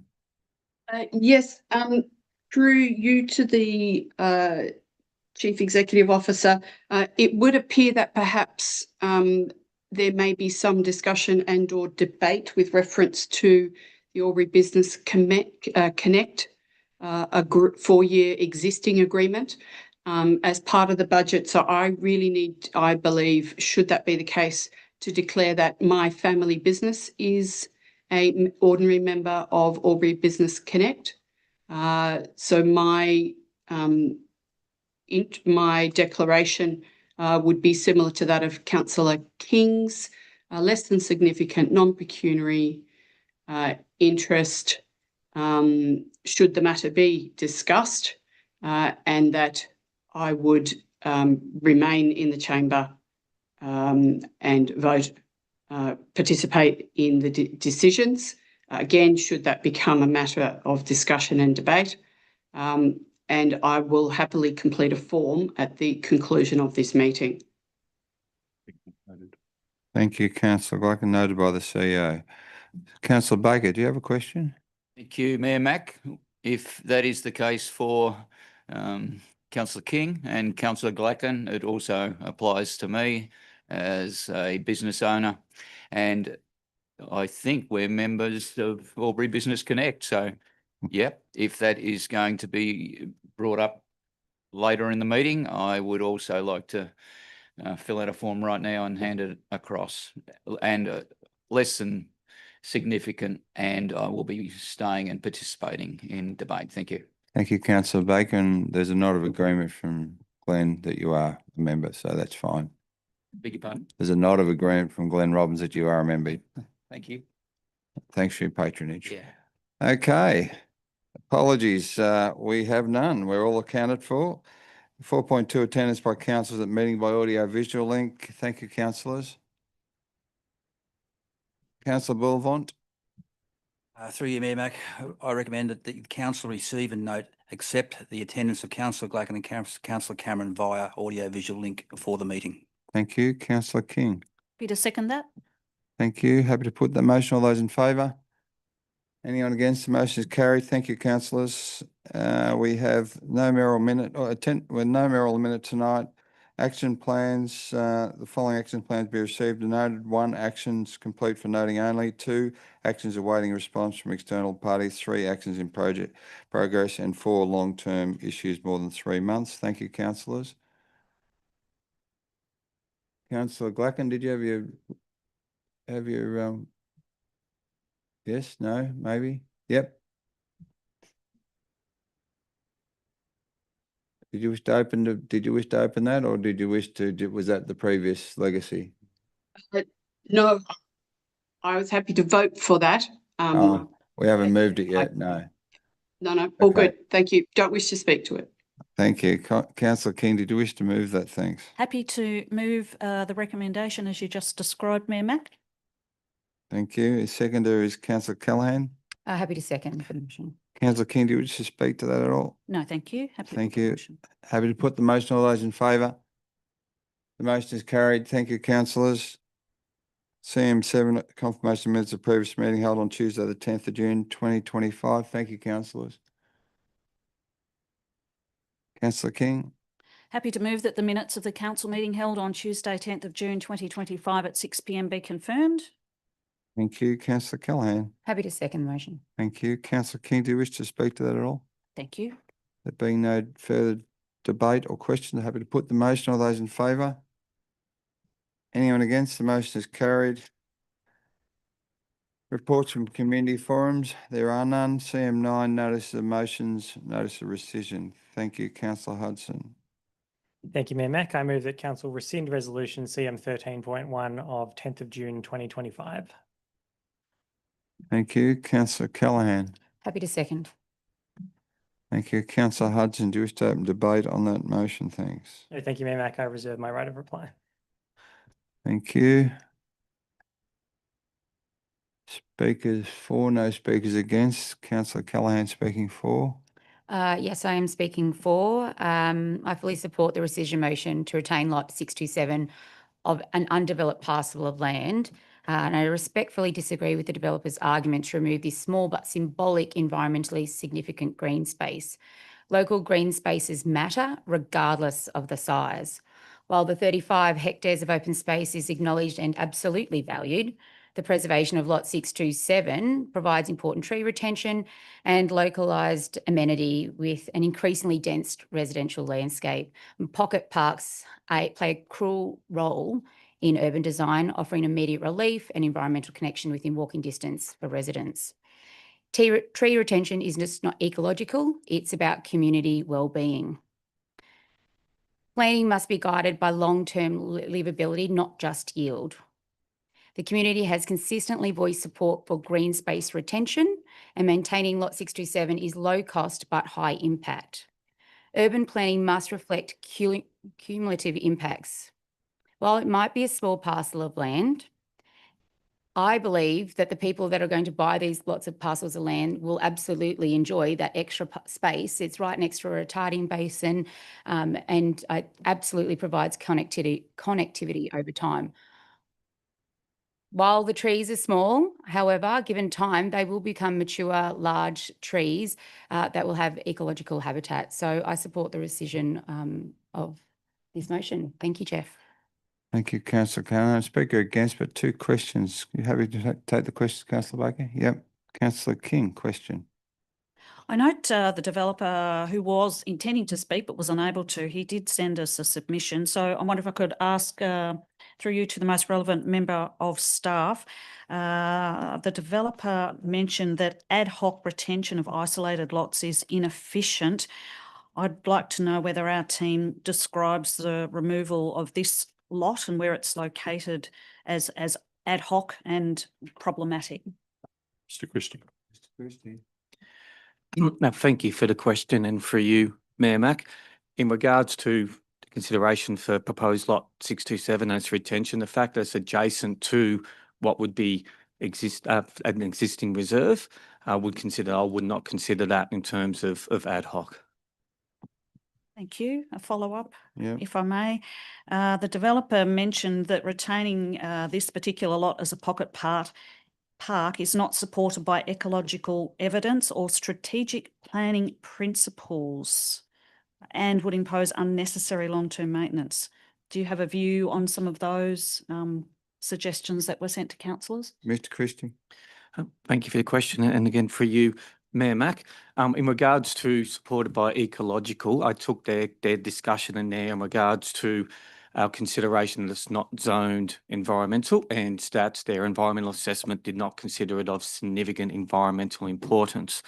As has been indicated earlier, though, things such as our DCP Part 5, which considers retention of vegetation, does consider the role of vegetation that plays over and above ecological value. That is one consideration for threatened species, but there are other benefits to vegetation retained within development areas and within subdivisions.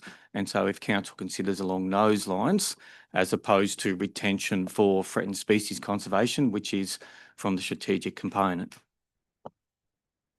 So, yeah, and the strategic planning principles. So that there is scope in relation to the motion that we're looking at tonight?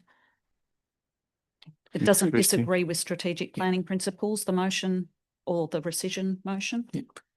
Thank you for the question, and for you, Mac. With consideration to what I said earlier around takeaway threatened species consideration, broad strategic planning principles.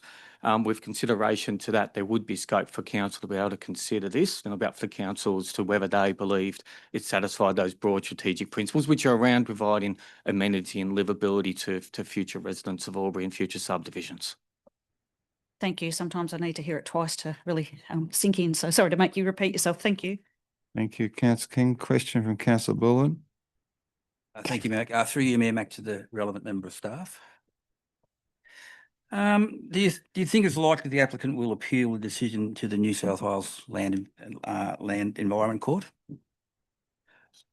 Yep, thank you for the question, and for you, Mayor Mac, obviously I can't speak 100% as to their intentions. The consideration that they did put in a submission saying that they're not supportive of the change that's under consideration makes it probably more likely than not that they may consider appealing, because they've obviously indicated their non-support for that. They would have to weigh it up overall in regards to the benefits and costs of going to Land Environment Court, which would be their decision, but it would consider it more likely than if they hadn't raised that objection, if that answers your question. Thank you. A couple of follow-ups. Thank you. Sure. What are the potential costs to council should the applicant to decide to appeal a decision to New South Wales Land Environment Court? Do we have any budgeted funds for legal appeal on planning matters? Mr. Christie. Again, thank you for the question, and for you, Mayor Mac. So generally our experience, we don't go regularly to New South Wales Land Environment Court. Generally our experience is that it's around that $65,000 to $80,000 with consideration of what council needs to put together. If it goes all the way to an appeal, there is the pre-process of a Section 34 conciliatory process, which has gone through some previous applications, such as the one starting to get under construction there at corner of Faguna and Pemberton Street. So that's where it's considered before we get all the legal costs involved of going to the Land Environment Court. So it depends on the extent of the case, but that's been our cases in the past where we've gone all the way to a full hearing at the Land and Environment Court. We don't budget funds for anticipated cases, so they would have to be extra funds that we provided to be able to produce those costs. That's answered the last question. The last follow-up was, if an appeal is lodged and the council loses the appeal, would we have costs awarded against us in general? Again, thank you for the question, and for you, Mayor Mac. Generally not in the New South Wales Land Environment Court. There are some exceptional circumstances, but generally not. Thank you. Thank you, Councillor Bullen. Just clarification, Mr. Christie, in relation to the first stage, the conciliation, that doesn't attract the $35,000 or $60,000 investment, does it? Thank you for the question, and for you, Mayor Mac. There are some preparatory costs council does have to bear going into that. Obviously, there's staff time getting forward the paperwork. We also do seek initial legal advice and representation, but it's not the formal process, so we don't have the formal hearings and the larger barrister costs, etc. Okay, thank you. One more question from Councillor Callaghan. Thank you, Mayor Mac, through to the most relevant staff member. Was lot 627 discussed with the applicant and some reasons why they shouldn't include it as part of the development? Mr. Christie. Thank you for the question, and for you, Mayor Mac. Not in precise detail prior to the last discussion at council and the rescission motion and their 4-page commentary they've put forward. There's a long and varied history of this application. It was lodged almost 4 years ago. And from that end, there has been a number of to and fro's around that application. And most of those to and fro's and requests for further information have centred around the potential environmental impacts and reconsideration of and the submission of information around those. So without specifically requesting for lot 627 to be retained, there has been requests previously around retention of existing vegetation, opportunities to retain greater vegetation. So, for example, lot 654 off the top of my head, which is the proposed reserve, was one that was put forward that has 3 hollow-bearing trees in it in response to previous responses made from council staff, advances from council staff. Just a follow-up question. Was there any guidance given to retaining any of those trees at any point on 627?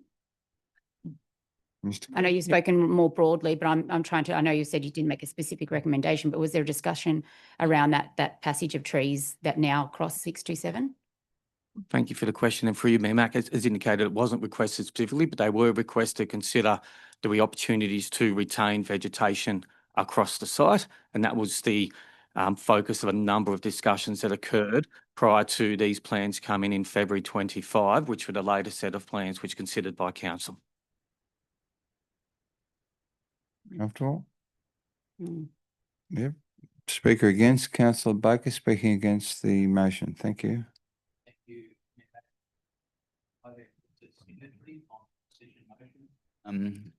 To support this coming back to council.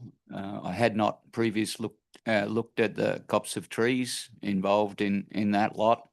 I went out and had a look, and after seeing what we're talking about and understanding the age and the style of the trees in that particular spot, I'm happy with my original assessment of the DA, and I'm going to be voting against the rescission motion. Thank you. Thank you. Any more speakers for or against? No. Councillor Hudson, do you wish to close debate? Thanks. Yes, thank you, Mayor Mac. Ultimately, this debate is about what we are happy to accept, whether we're happy to accept good enough or that we want to strive for more. And now, I personally believe that council should send the message to developers that we will not accept developments which unnecessarily sacrifice ecological assets or public amenity. If we accept that the development control plan or that other planning instruments are merely the ceiling of quality that we'll accept, then I would ask, why are we even here in the first place? Really? I don't believe that any of us, and least of all our community, want Thurgoona to become the next Western Sydney or the next Western Melbourne. We're a rapidly growing city, and while that means we require significant housing stock, it also means that we're in the favourable position of not having to just take what we can get. If there are any given developer isn't happy, well then I'm sure that there's a line of others waiting behind them to take their place. I do think it's a shame that the proponent wasn't able to present tonight, although I do understand they tabled the submission that was sent to councillors over the weekend. I would have had some questions for them had they been here. For example, why are they claiming that the C3 zoned land is being provided as public open space? The developer states that 35 hectares of public open space is being provided in this overall development. 28.2 hectares of that is C3 zoned environmental management land. That is inherently non-developable land. They are not providing that as public open space. They cannot develop it because the minimum lot size that is allowable on the C3 zone land is 100 hectares and the whole development is only 87 hectares. So I don't think we should even entertain the notion that this is some sort of discretionary public open space that's being provided by the developer. I think they're also overstating the impact on the housing supply. So yes, this rescission motion and the subsequent motion would remove one lot out of a 91 lot residential subdivision for the purposes of housing. However, the developer in their initial application, it was a 150 lot subdivision.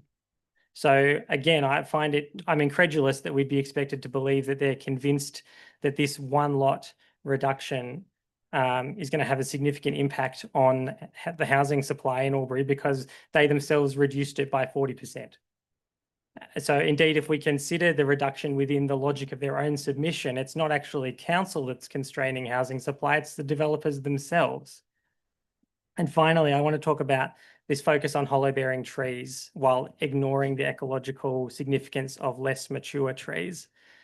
No, none of the trees on lot 627 were assessed to have hollows at the time that they were assessed, but it's a significant copse of trees which still provides ecological value. It supports biodiversity, habitat connectivity because it is immediately adjacent to the C3 corridor, and it will contribute to urban cooling and the amenity for people.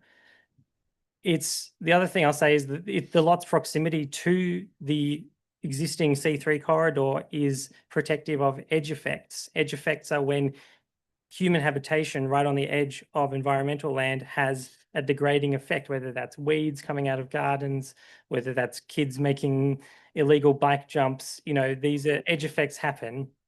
And so by having a buffer here with lot 627, it's actually protective of the environmental management land, that C3 corridor, which is a drainage, which is essentially a creek running down to 8 Mile Creek. So no, the trees on lot 627 aren't ancient, but they are healthy and they're well established. And that really matters. They may not have hollows now, but given time, I mean, we know the number one way for a Blakely's red gum to not develop a hollow is for it to be bulldozed. So if we leave them there, then these trees will become the large shade providing habitats that our native wildlife need and that our community values so highly. So if we remove every patch of trees that isn't mature enough yet and hasn't met some sort of test of significance, then all we're doing really is robbing future generations of the benefits that we could be growing right now. So with that, I commend the motion to my fellow councillors. Thank you, Councillor Hudson. Happy to put the motion. Those in favour? We have Councillor Mack, Councillor Callaghan, Councillor Hudson, Councillor King. Those against? Councillor Glacken, Councillor Baker, Councillor Bullivan, Councillor Bukowski and Councillor Cameron. The rescission motion is lost. Thank you, councillors. Okay, we don't need 9.2. We'll move on to CM10, presentations and deputations. There are none. CM11, reports, minutes of committees and working parties. There are none. Documents for sealing. Thank you, councillors. Councillor King. I move that council authorises its seal to be affixed to the documents outlined below in the presence of 2 signatories authorised to affix the seal pursuant to Regulation 400 of the Local Government General Regulation 2021 and the Council Seal and Management of Legal Documents and Advice Procedure. A. Albury City Crown Lands licence to Albury Amateur Swimming Club Incorporated. Club rooms at Albury Swim Centre. Commencement date 1 March 2025 to 28 February 2030. File number 09/01753. Thank you, Councillor King. Second, thanks. Councillor Bullivant. Happy to second that, Mayor Mac. Thank you. Councillor King, do you wish to speak to that at all? Thanks.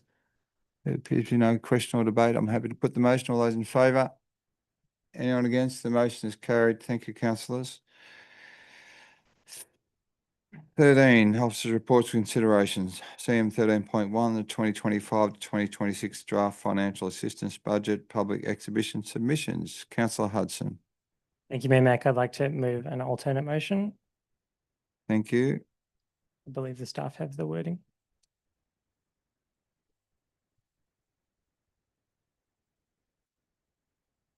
No, that's not the one. Stand by. Sorry. That's it there, I believe. I believe that is the one. So I move that council acknowledge the submissions received during the public exhibition period. So A. Point B, adopts the draft financial assistance schedule 25-26 as publicly exhibited with the following amendments, noting that there is no net increase to the overall budget. I redirect $30,000 from the Economic Development Incentive Program to the financial assistance budget. To negotiate a reduction in the current Albury Business Connect allocation by $52,600 from $137,000 to $84,400.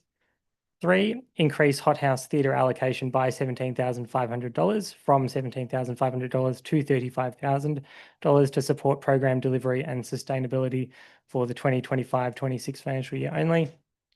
4, increase Murray Arts allocation by $21,000 from $20,568 to $40,668 to support regional arts initiatives and project capacity for 25-26 financial year only. 5, increase the Parklands Albury Wodonga allocation by $20,000 from $0 to $20,000 for ongoing environmental and community engagement activities for 25-26 financial year only. And 6, increase community and cultural grants by $25,000 from $25,000 to $50,000 to meet the growing demand from community organisations and support diverse cultural programs. Thank you. Second, thanks. Councillor Callaghan. Second. Thank you, Councillor Hudson. I just have a question from Councillor Glacken. Councillor Glacken. Thank you. Question is to you, Mr. Mayor and the CEO. I did send an email requesting that should there be any requested amendments to the budget that they be considered. I think the wording is in seriatim or something, in series, so that each of those would be voted on in each of those suggested changes in the amendment would be voted, up to the other page, the existing amended or the existing motion put forward by Councillor Hudson and Councillor Callaghan. That should, yeah, that one. That should there be separate or should there be amendments suggested to the budget, that these would be dealt with and voted separately as individual amendments to the budget, draft budget. Will that happen? Councillor Glacken. Going to be dealt with in Globo? Councillor Glacken, at this point, I would request a procedural motion from yourself to enable that. Seriatim is the correct pronunciation, but at this point, I would prefer to do it in Globo, but if it's the will of the group that we separate them as you've requested, I'm happy to listen to the chamber. So if you wish to move that as a procedural motion, happy to take it. I would like to move that as a procedural motion. Should I get a seconder? Thank you. And it's to support the reason as to why I would move that. Thank you. Councillor Baker. Happy to second the motion, motion. Procedural motion, that's Procedural fine. motion, Yep. yeah. So I'm happy to put the motion. Those in favour of changing the process from in Globo to in seriatim, could they please raise their hand? Thanks. We have 3 those against. The motion is lost, so we'll deal with them in Globo, but I might stress that there is the option for councillors to step them out through amendments. So just putting that on the table as well. And I note Councillor Cameron has dropped out again. He's having problems with his service up on the mountain because of snow, I believe. Okay, we have Councillor Hudson. Did you wish to open debate, please? Yes, thank you, Mayor Mack. Albury City finds itself in a very challenging financial position, and I think I speak for all the councillors and the staff when I say that this budget has been about finding compromise. It's been a fairly bruising process, I would say, for a lot of us. And so we should acknowledge that obviously we're asking of ourselves and of the organisations that we support a lot, particularly their staff. I think it's fair to say that all of the organisations that are listed in this motion here are force multipliers, as I indicated during the public forum. They deliver services to our community at just an extraordinary monetary value to Albury City, and it's pretty clear to me that there's no way that Albury Council would be able to deliver the artistic, cultural, environmental, social or business services that these organisations provide. And I say that even if we had an unlimited budget, because I think, put simply, these organisations have staff and expertise and specialised knowledge and skills that council simply doesn't have it and likely never would have.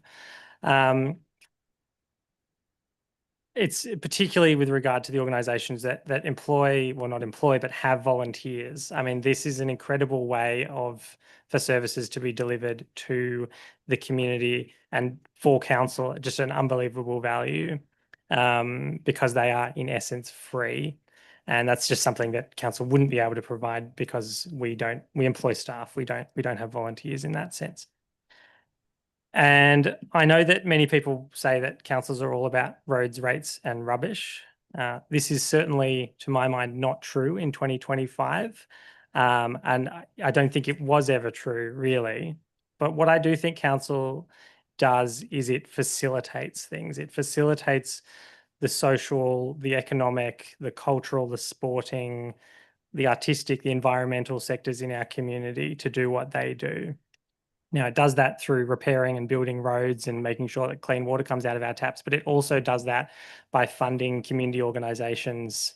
And I recognise absolutely in this motion that we are taking a significant portion from Albury Business Connects.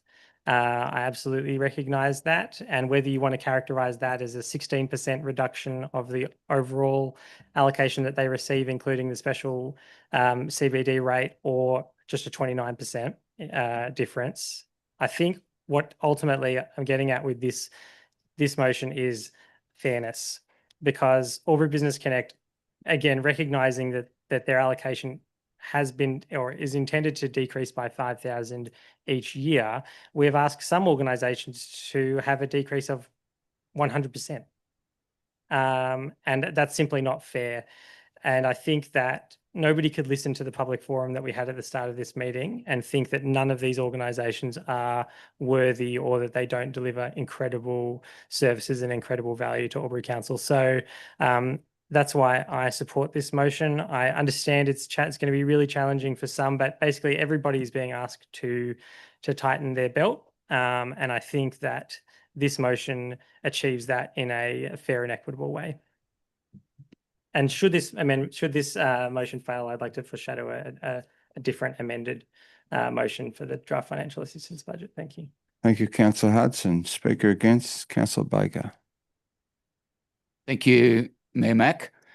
Whilst I agree with quite a number of changes there, I will be moving an amendment to remove item 2, which is the reduction of Albury Business Connect funds, because Councillor Hudson is talking about equity, but if you reinstate the ask for money to Hothouse, Murray Arts and Parklands, which I happen to agree with, but then you penalise the Business Connect, it's no longer equitable. So just to move forward on that one, Councillor Baker, without debating it, are you happy to move that amendment? Look for a seconder. Oh, yes, Be removed. I'd like to remove 2 Yep. from the suite of amendments. Yeah, happy for you to speak to that amendment. I'll just get a seconder for the amendment. Thank you, councillors. I need the seconder first. Any seconder for that? Councillor Bukowski? Yeah, happy to second that motion. Thank you. Councillor Baker, just taking 2 questions, if you might give me the forbearance. Thank you. Councillor Callaghan, question? Just a clarification. So still supporting B, all the other organisations, but not reducing the 16% to, I suppose for those listening at home that might not be able to read it, 16% to Albury Business Connect. And I think it's 29% from what they do get. So it's a big hit. I'm sorry if you didn't hear that. Yep. So. Yep, just more questions, Councillor Baker. I'll just take those and then get back to you. Councillor Hudson, question? Thank you, Mayor Mack. Through you to yourself or the CEO or the relevant member of staff. Given that the motion as written proposes no net change to the financial assistance budget, and that the amendment to remove 2 would indeed incur a change to that budget, because without taking out that allocation reduction to Albury Business Connect, then we would find ourselves with a $52,600 deficit. How does that impact? Mr. Zachnich? We'd need to adjust thanks for the question. We'd need to adjust the remaining items or find further 52,000 in the quarterly budget review or the budget process going forward. Well, another question from Councillor Callaghan, and I'll go to the Speaker for the amendment. Thank you. Thank you, Mayor Mack, to the most relevant staff member.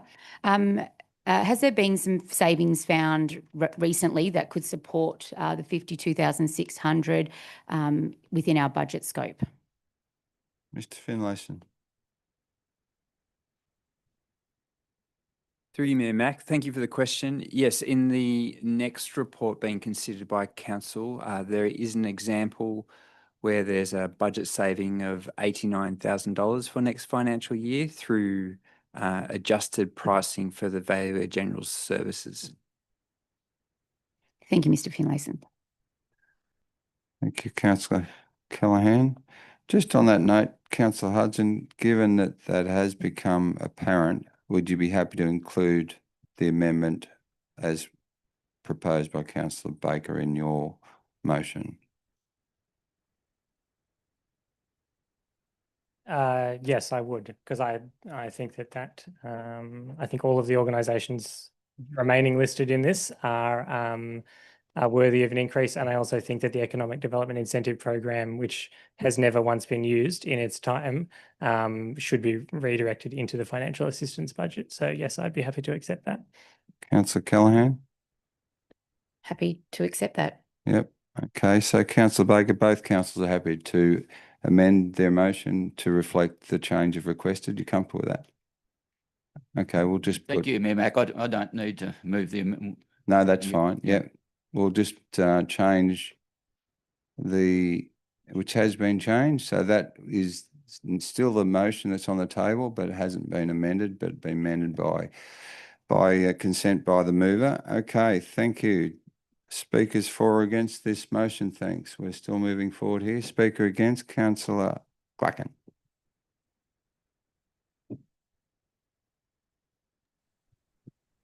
Thank you. I speak against this motion, whilst it's a better motion than the original varied motion from that was included in our reports from the staff, which was to acknowledge the submissions received during the public period and adopt the draft financial assistance Schedule 25-26 as publicly exhibited. So this is a better motion now accepted by Councillors Hudson and Callaghan. Thank you, Councillor Baker, for the suggestion. However, this motion I still cannot support. Whilst I would support one, I cannot support the other suggestions. And the reason is that it is not it's not enabling us to provide consistent and equitable provision through this process. We have a large number of organisations who have requested assistance. Those organisations have some received their requested amount, some have received a proportional amount. And if we use Hothouse Theatre and Murray Arts as an example, they have been allocated in the draft allocation 50% of their funding. And yes, regrettably, Parklands had received no allocation at all. Each of those organisations are really valuable within our community, as are indeed all of the organisations who had requested funding. However, we have a tight financial situation and we're not able to provide the allocated request made by each of the organisations. And the presentations we received this evening, they were all very passionate about the organisations they were representing. And one speaker suggested, or quite rightly suggested, that budgets should be aligned with strategy. We need to get our strategy right and then allocate the budget and the resources to suit. That is really important. Regretfully, we do not have an unlimited budget. We have a finite budget. And so we need to allocate consistently, fairly and equitably to organisations. Some of the organisations who have received none or partial funding have been deemed by the staff to have other opportunities and areas from which they could receive the funding. One speaker tonight reminded us that they have 4 staff members within their organisation. And yes, we have access to each of those 4 staff members. However, I remind everyone that it is shared access to those 4 members. And there are a significant number of organisations who share in that. I do not believe that we should be supporting this motion. And I foreshadow that should this motion not be accepted by the councillors, that it be lost, that I would move the original motion in our report that was circulated by the staff as our general meeting notes, and that would be to acknowledge the submissions received during the public exhibition period and adopt the draft financial assistance schedule 25-26 as publicly exhibited. Each of us as councillors could suggest changes to the allocations than was suggested or in the draft budget presented by the staff. Each of us could change those allocations. I don't think it's appropriate for any of us to be doing so, and for a number only to be highlighted, 3 to be highlighted, is most inappropriate and somewhat unjust to the other deserving community organisations. So I cannot support this, however, acknowledging that it was at least better than the previous motion that was moved this evening. Thank you. Thank you, Councillor Glacken. Do we have any further speakers for or against the motion? Councillor Callaghan speaking for. Thank you, and thank you for the change, the amended motion, Councillor Baker. It was well thought through. Firstly, this motion better aligns with community values. We've heard from the speakers this evening about the need and the support for arts, environment and community organisations. And we've heard tonight firsthand that demonstrated local impact that it has. It really is that grassroots multiplier effect that we see.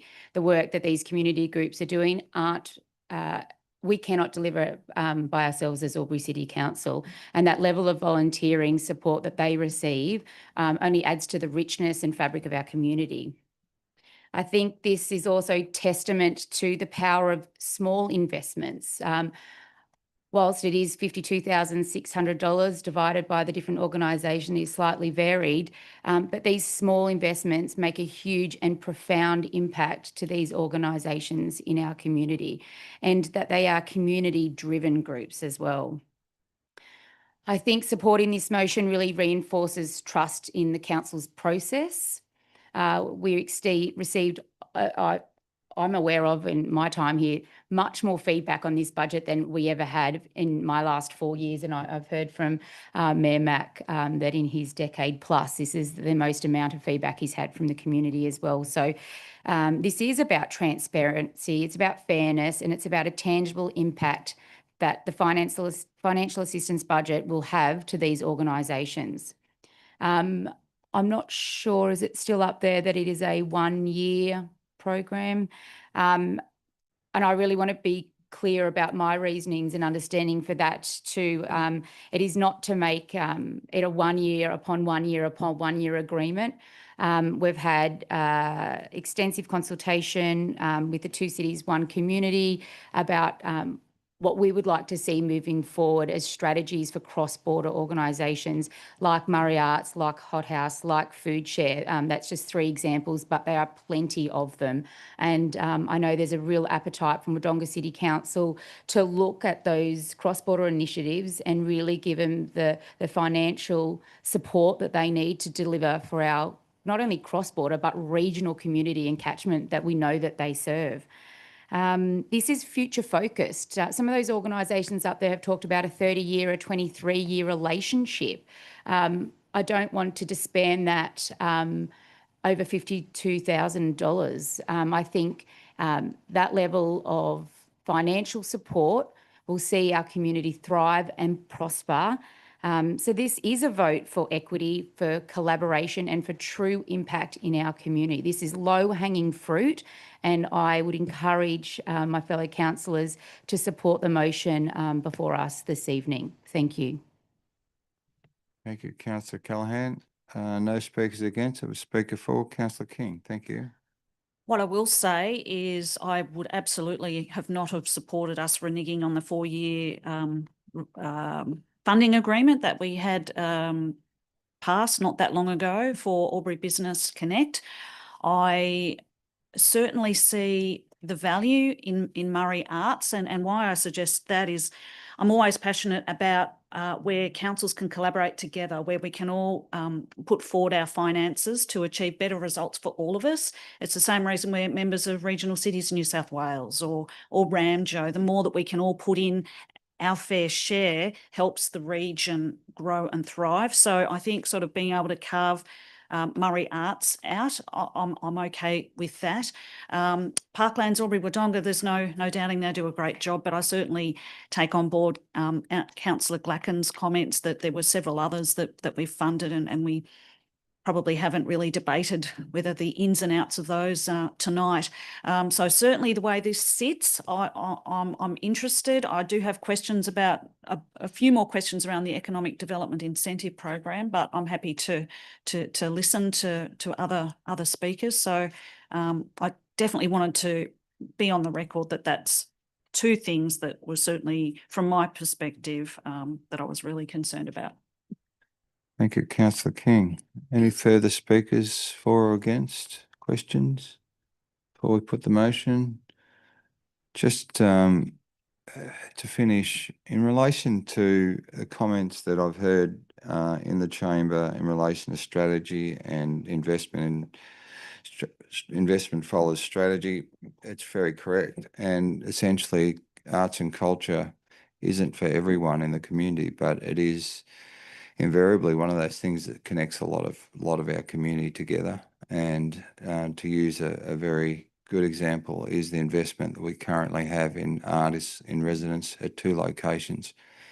We recently just opened the Pump House on the river, which is a great investment, but a lot of money was spent on that renewal. And we have, as a city, forever prided ourselves on our connection to arts and culture with the Murray Arts Museum of Albury sitting in Dean Street at the old council building, the old town hall. So in terms of the $52,600 and potentially the fact that there are savings that have already been accrued to offset some of that money, I think it is low-hanging fruit, and I think it would be remiss of us not to see that multiplier that is provided by those groups, particularly Parklands, Albury Wodonga, Murray Arts, Hot House, and the increase in the community and cultural grants back to 50,000 is critical to some of those small groups that are struggling and have volunteers that need to be empowered to do that work. And to Daryl Betteridge's point, 150 volunteers cannot be sneezed at. And historically, Parklands Albury Wodonga was a procreation of the Albury Wodonga Development Corporation. And as 2 cities, where would we be without that history? They absorbed all the facilities that were left over from the maintenance crews that actually worked on that particular development through the Albury Wodonga development period in the 70s and 80s, and they have continued the great work of maintaining our communities on both sides of the river. So to take away the $52,600, I think is probably really, really unsuitable and not palatable to myself, having spent 9 years on this council and understanding this being my 10th, that they are a critical component of who we are as a city and who we are as Albury Wodonga. So the 1-year proposal is in alignment with Wodonga, and they are actually reviewing their commitments cross-border for cross-border initiatives, which fits within the remit of 2 cities, 1 community. So to throw that baby out with the bathwater would be, in my mind, unsuitable. So thank you, councillors. Councillor Hudson, did you wish to close debate? Thank you, Mayor Mack. I think everybody's made a really...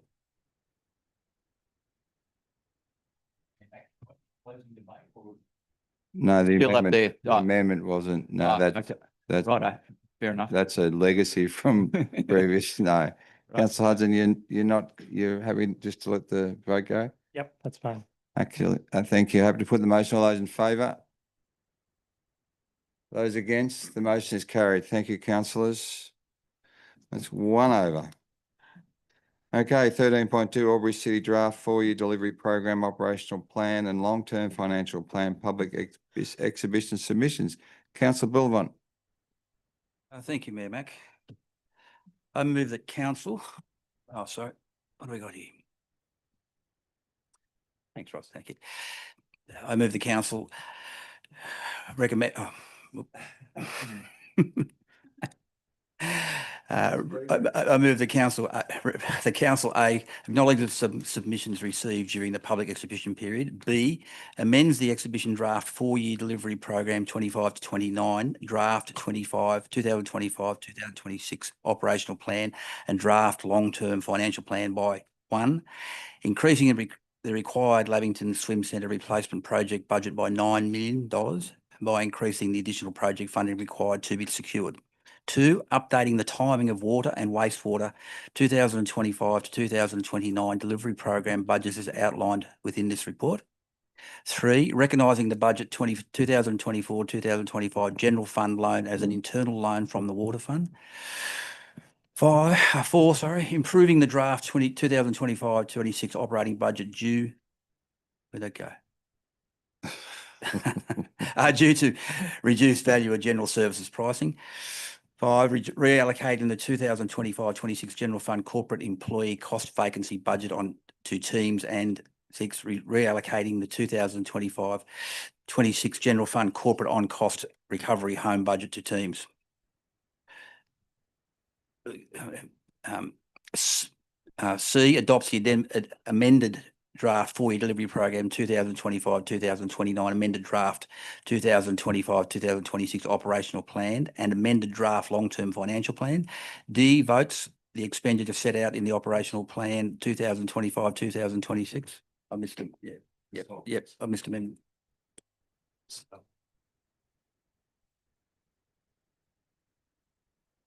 Stand by, Councillor Billman. I think we have a glitch. Yeah.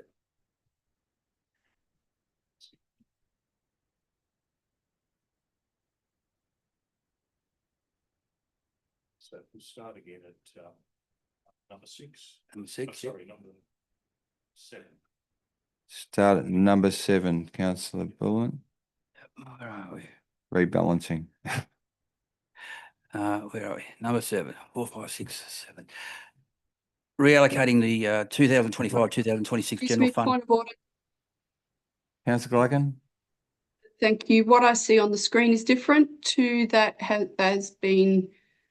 Yeah, there was a glitch in the system. The amendment wasn't included in the motion, so the original motion was still in play, Councillor Glacken. So we've just amended that process. Said councillor moving this motion has not included number 4.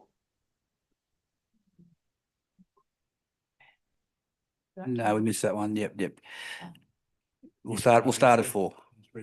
If this is indeed the councillor's motion, that is not the motion in our report. No, it's not. So Councillor Billman, with your could you start from 4 and just go through again, please, just for this. 4, improving the draft 2025-26 operating budget by $89,000 due to reduced value of general services pricing. 5, reallocating the 2025-2026 general fund corporate employee cost vacancy budget to teams. 6, relocating the 2025-26 general fund corporate on cost recovery income budget to teams. 7, rebalancing the graffiti management and mural street art budgets by reallocating $5,000 with no net increase in funding, shifting the emphasis towards community mural and art programs. So 8, we're up to.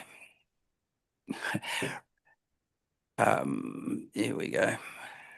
Removing or deferring the following projects totaling 18.1 million, subject to future review and external funding availability. 1, reallocating 2 million from the Albury Dean Street, Thurgoona Street roundabout project budget from year 4 to fund Tudor Avenue intersection in 2025-26. 2, deferring Butt Street Road renewal, 1.6 million from year 4 to year 5. 3, defer consideration budget allocation on the Albury Entertainment Centre project until such time as detailed design is complete and the project costings are available to be confirmed by way of further report to council.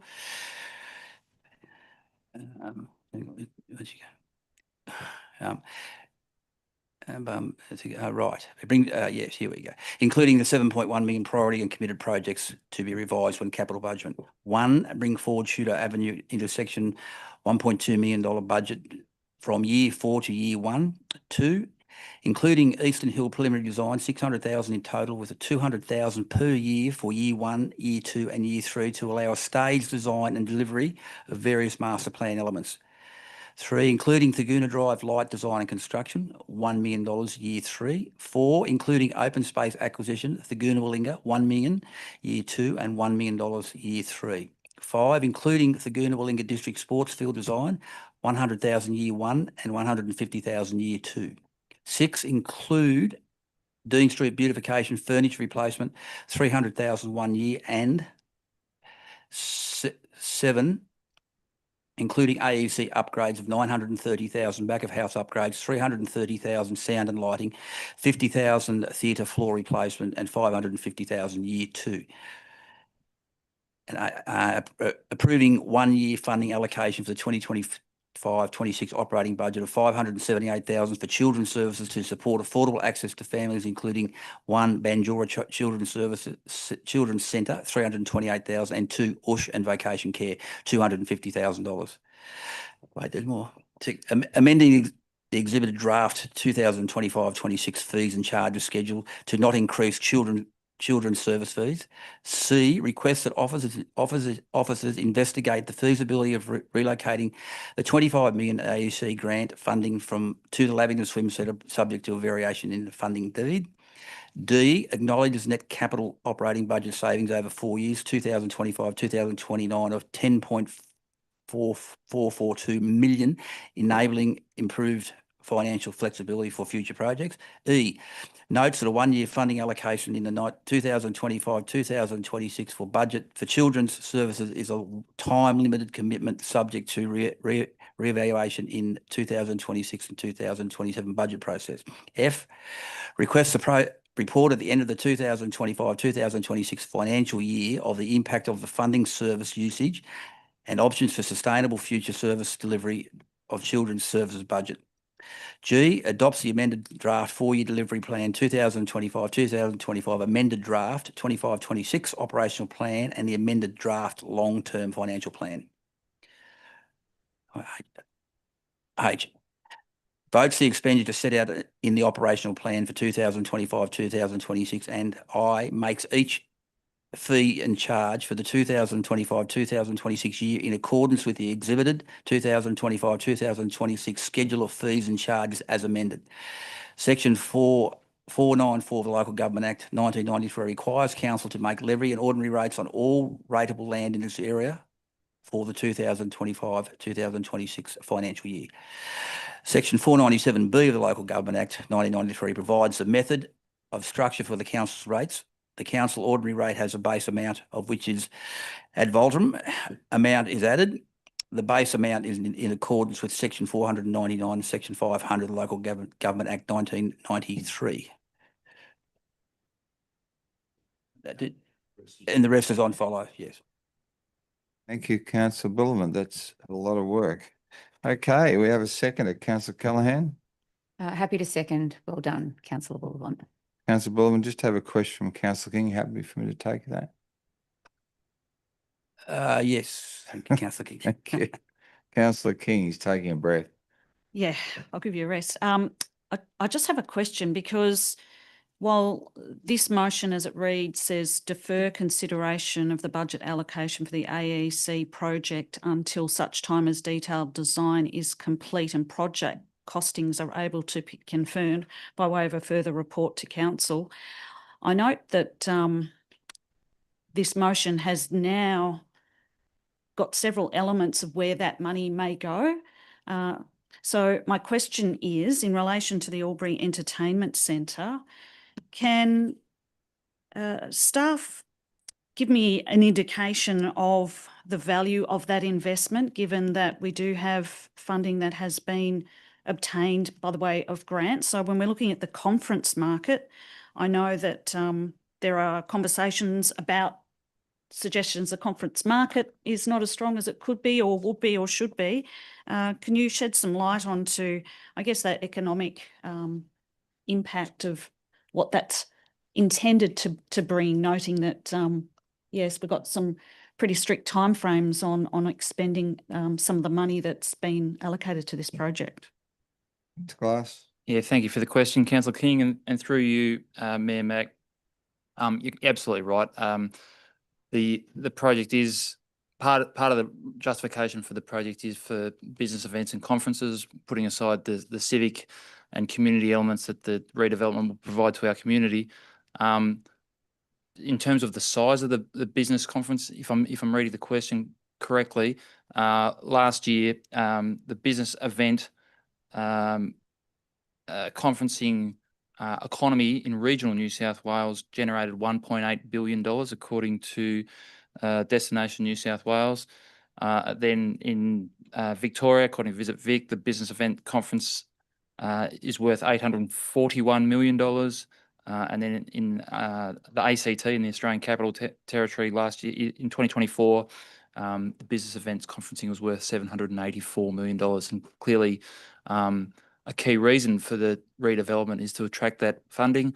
There's currently 3 major conference centres that can host 500 packs, noting that 500 delegates, noting that the current proposal looks to have in the order of 750 at the Albury Entertainment Centre. Those 3 regional centres in regional New South Wales are in Tamworth, Wollongong and in the Hunter Valley.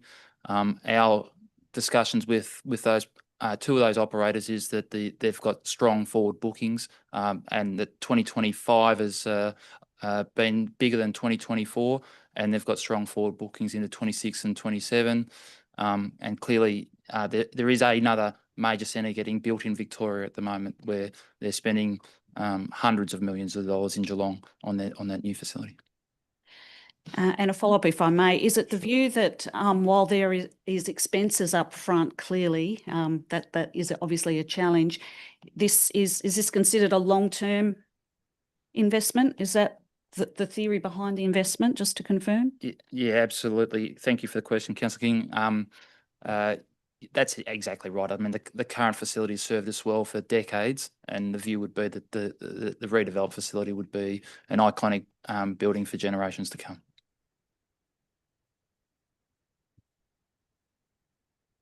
Thank you, Mr. Glass. You finished, Councillor? Follow-up, if I may, Yes. because there's a lot to it. Yeah, I'm just sort of wanted a quick discussing follow-up. with the CEO where Councillor Cameron has gone. He's dropping in and out. Thank you. Continue. No problem.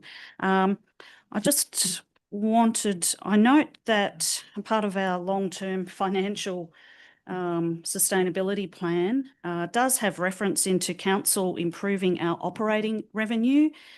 And item number 1, optimising sustainable increases in our own source revenue from service and investments and generation of additional ongoing commercial revenue streams. How many revenue generating entities does Albury City own, and what are those opportunities to increase revenue over the long term, as you see it? Mr. Finlayson. Through you, Mayor Mack, thank you for the question. Albury City has a number of commercial activities. In terms of those that are currently generating more revenue than the service delivery costs, that's particularly Albury City's Waste Management Centre and the Albury Airport. From memory, most other functions are running at a greater cost currently. So we're obviously exploring opportunities to where there may be foregone revenue opportunities or opportunities to rebalance our budgeted expenditure and income. And obviously this budget process was a part of that. And if I may, do you have a view that an investment in the Albury Entertainment Centre has capacity over the long term to be an income generator for council? It definitely does. In terms of the feasibility information that I've seen previously, effectively it would be cost neutral or a slight positive return. The challenge we have is the capital cost of investment and the infrastructure funding required to enable that investment to occur. Thank you. Thank you, Councillor King. A question from Councillor Hudson, and we'll open debate. Councillor Hudson. Given the given the previous motion and the fact that there was the $52,600, which was removed from that one, does that need to be reflected in this one? No, separate. No. Okay. Then. Okay. Mr. Finlayson. Thank you for the question through you, Mayor Mack. No, they're standalone matters. Obviously, the finalisation of the budget documents will incorporate both matters that Council ultimately resolves. If I could, I would like to point out one adjustment, if I may. So in the motion put forward, there's a point there regarding an overall capital and operating budget improvement or reduction of 10.4 million. However, that was before that was including the deferral of the Albury Entertainment Centre. So in total, rather than a $10 million reduction, it's a $4 million increase for capital and operating budgets.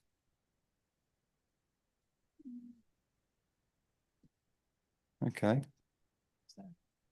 So what's a clarification on that in terms of the yin and yang, 10.5 versus $4 million improvement in CapEx? What does that look like, Mr. Finlayson? So the motion put forward includes an increase in the operating budget of 578,000 in terms of the operating deficit, I should say, of 578,000 through reduced children's services revenue. In terms of the capital budget, previously there was an improvement if excluding the entertainment centre, there is a overall increase in the capital expenditure budget of 3.5 million based on the items included in this motion put forward. Thank you. Question, Councillor Callaghan, before we open debate. So sorry, just so I understand what's happening, the money that we had allocated for the AEC, because it's being deferred, is still captured moving forward? Yes, so we're still budgeting to progress the entertainment centre, but we've also added additional expenditure and we've brought forward project budgets from year 4 to year 1 without having a means to fund those. Thank you, Mr. Finlayson. Thank you, Mr. Finlayson. Councillor Hudson, do you wish to open debate? I didn't. No, Councillor Bluland, sorry. I'd like to reserve my right. Thank you, Mayor Mack. Thank you, Councillor Bullivan. Speaker against, Councillor Glacken has been waiting patiently up on the screen. Thank you. Yes, to speak against this motion, which I remind people is not the motion that we had in our papers. And while I speak against this motion that I believe is a revised motion or a variation, which adds a number of items and excludes others, I also foreshadow an amendment, or I foreshadow that should this motion be lost, that I would move the original motion as was in our report with the addition of an item, two items. One is that it is item 4, as it is on the screen, improving the draft 2025-26 operating budget by 89,000 due to the reduced value of general service pricing. But it would also include an item that would be at the bottom of that list, that staff reconsider the resourcing and timing of the Shooter Avenue project to enable earlier completion, with a report to come back to council within 3 months. But speaking against the motion that we have before us at the moment, we're adding a number of different items and taking some out.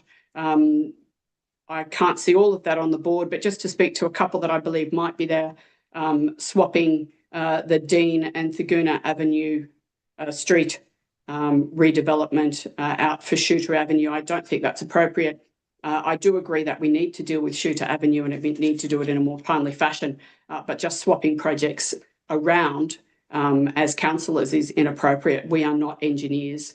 Our staff have confirmed that the redevelopment of the corner of Dean and Thurgoona Street does need to take place. I would happily accept that staff would be able to move $5,000 at a time between graffiti management and mural street art. I don't think that really needs to be an item that we need to be dealing with at this level of the budget.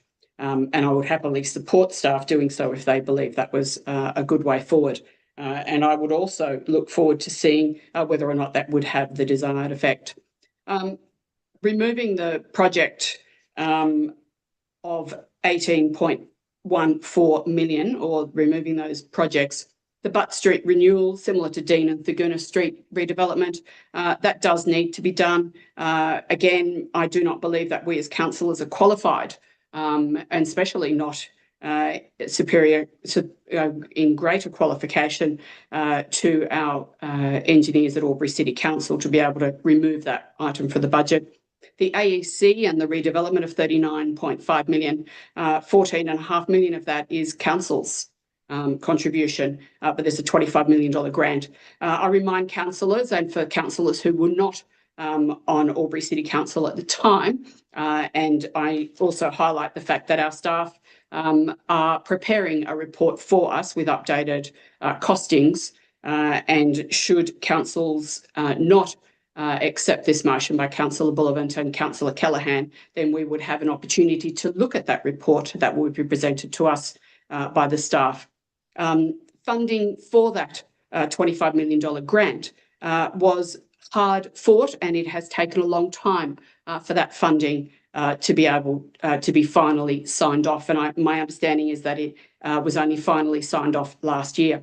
It is part of a bigger project between Albury and Wodonga. It's part of the regional projects, and it would be irresponsible and incredibly short-sighted of us to be cancelling that grant now. The aquatics facility, might I add, was also part of that application process from by us as a Twin City to the federal and state governments. That project was not selected by the federal and state governments. So it would not be, I believe, an opportunity for us to be asking the governments to swap that funding around to an aquatics facility. That was not their chosen project. Their chosen project was the Albury Entertainment Centre. Councillor King touched on a couple of questions and they relate to why the federal and state government wanted to fund the Albury Entertainment Centre redevelopment.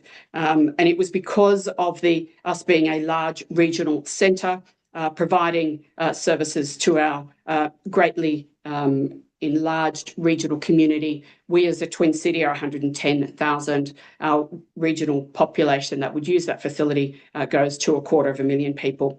In support of the business case, there is also the fact that it would generate income opportunity for the city, and Mr Glass responded with some information saying that there would either be a slight profit or at least cost neutral. But the multiplying effect to our community would be incredible. We should not consider the multiplying effect that the AEC redevelopment would provide to us. It is financially advantageous for us to continue with the Albury Entertainment Facility project, but at the moment we are still awaiting that final report from our staff. Therefore, I do not believe that we are in a position to be able to make that determination tonight, and I do not believe we should remove that from the budget. I do understand about adding different projects, the Eastern Hill redevelopment, Thurgoona Drive street lighting, Thurgoona Willinga open space acquisition, the district sports designs for Thurgoona Willinga, the Dean Street beautification of furniture, and the AEC minor upgrades. As impelling as each of these are, they were not included in our draft budget, and they were not included for a very good reason. We don't have the budget to be able to do all of this. If we wait until we receive the final report from our staff, it may well be that we as a council may well decide that we would like to forego that opportunity to redevelop the Albury Entertainment Centre and therefore be able to re-inject funds into our council budget. at that time we may be able to include those projects. Every year there are things that we wish as council to be able to undertake, but unfortunately we're not able to put them in the budget for that year. None of these items are lost. None of these items are not going to be considered in the future. Each of these areas is still part of our forward planning. They're still on the list. I'm also mindful that council has requested or told the staff that we are to reduce our deficits. Being mindful of that, we can't really ask our staff to then add items back in, noting, of course, that a large part of that is a project that we've been allocated $25 million from state and federal funding, a large project that would have a significant multiplying effect within our community. In fact, it would increase the foot traffic and perhaps assist with vacant retail spaces as a result of that injection, as was highlighted as issues by one of our speakers tonight about Dean Street beautification. They also said that there's antisocial behaviour on Dean Street. I don't think that's a direct result of the Dean Street furniture issue. So I'm not really sure swapping funding into that will be a solution to that matter. I also am mindful of the fact that whilst we have been told that there's a lack of foot traffic and vacant retail space on Dean Street, we also know, or we've learned tonight, that the vacancies are running between 11 and 13% for retail, office and industrial. It's not just about Dean Street. So I ask councillors to consider carefully all of the components that are within this, what I term a variation of the recommendation, and to vote against this motion as is on the screen from Councillor Bullivant, and respectfully ask councillors to consider my previously mentioned foreshadowed motion, should this motion be lost, that we would go back to the original motion put forward by the staff that would enable us to look at the Albury Entertainment Centre redevelopment project holistically, and therefore we could potentially also review other components. But it would also add the item 4 as is on the screen, was on the screen. Councillor Glacken, you've gone well and truly beyond your 5 minutes. Thanks. If you could. Yes, I'll finish with wind my up. final sentence, and thank you for the reminder. Item 4, which is the 89,000, but it would also be asking staff to review the resourcing and timing of Shooter Avenue and providing a report within 3 months. I urge councillors to vote against the motion on the board. Thank you. Speaking for Councillor Callaghan. Thank you, Mayor Mac. I'd like to probably open with a quote from Jonathan Howard from his speech earlier this evening. Our budget should align with our strategy. I'm happy to support this motion. It provides capital and operating budget amendments in the net savings of, it was $10.4 million, but deferring the AEC at this stage gives us still a net savings at this point of $4 million, if I heard correctly, Mr. Finlaysons. No. Increase. Very good. Thank you. 4 million. In regards to the AEC development, I support the deferral based on it's the chicken or the egg. Like, you don't go to the bank and seek a loan without the information. I look forward to hearing the information from the council staff and the report once we receive it. But it originally started as a commitment of $5 million from Point of order. City Council. Councillor Glacken. Point of order. Councillor Callaghan is referring to the AEC project as us going or having sought funding prior to having a business case, etc. That's incorrect. A business case was produced. The information was made available. The report is simply to revise that information. Thank you. Thank you, Councillor Glacken. Just considering that point of order on top of the point of order. Councillor Hudson. Thank you, Mayor Mac. Point of order is with relation to the code of meeting practice, and I don't think what Councillor Glacken is raising has any relation to the code of meeting practice. Therefore, it's an invalid point of order. Thank you. Thank you. A very good This point, information, I believe, is part of the code. Thank you. Thank you. I'm happy to let Councillor Callaghan continue with her debate. Thanks, Councillor Callaghan. Whilst there might have been a report, it is quite old and outdated. It's post-COVID, and there is a new report coming to us, I believe, in July or August. So I look forward to receiving that information. The original commitment was $25 million from the government, with a $5 million commitment from Albury City Council. That has now tripled, to my understanding, in the order of $39.5 million. That is a huge jump in an investment, and I think it's wise to defer the AEC at this point until we have more up-to-date, clear and detailed business plan that can support moving forward with it. We have competing large-scale projects, and we are all very aware of it. Thurgoona Link Road in the order of $40 million. Lavington Pool in the order of $43 million. We have major water and sewer infrastructure through our growth corridor in the millions and millions of dollars over the next few decades. You know, we need to prioritise urgent infrastructure needs. Shooter Avenue intersection upgrade must be brought forward to the first year. I absolutely agree with Councillor Glacken on that one, and Councillor Bullivant, as he's stressed previously. We need to address safety and also network efficiency. We've heard earlier this evening in regards to key needs for Thurgoona, which was traffic mitigation, design and purchase of open space for public safety and pedestrian access. These are all really important improvements to amenity, but also the future of Thurgoona and the future of our community. Garden Street works were in year 4. This is pushing it out to a year 5 into the next budget to really support that intersection hub from Shooter Avenue through to Diamond Drive. We know that there are huge challenges in Shooter Avenue, and once Coles opens, there'll be more compounding issues in that stretch. This is saying this is a priority for our community, and we need to move the $2 million from Thurgoona Street, Dean Street intersection, which, by the way, I don't think I've ever heard of an accident or complaints from our residents in that space, but I hear on a daily that we have problems in Shooter and along that stretch of Thurgoona Drive.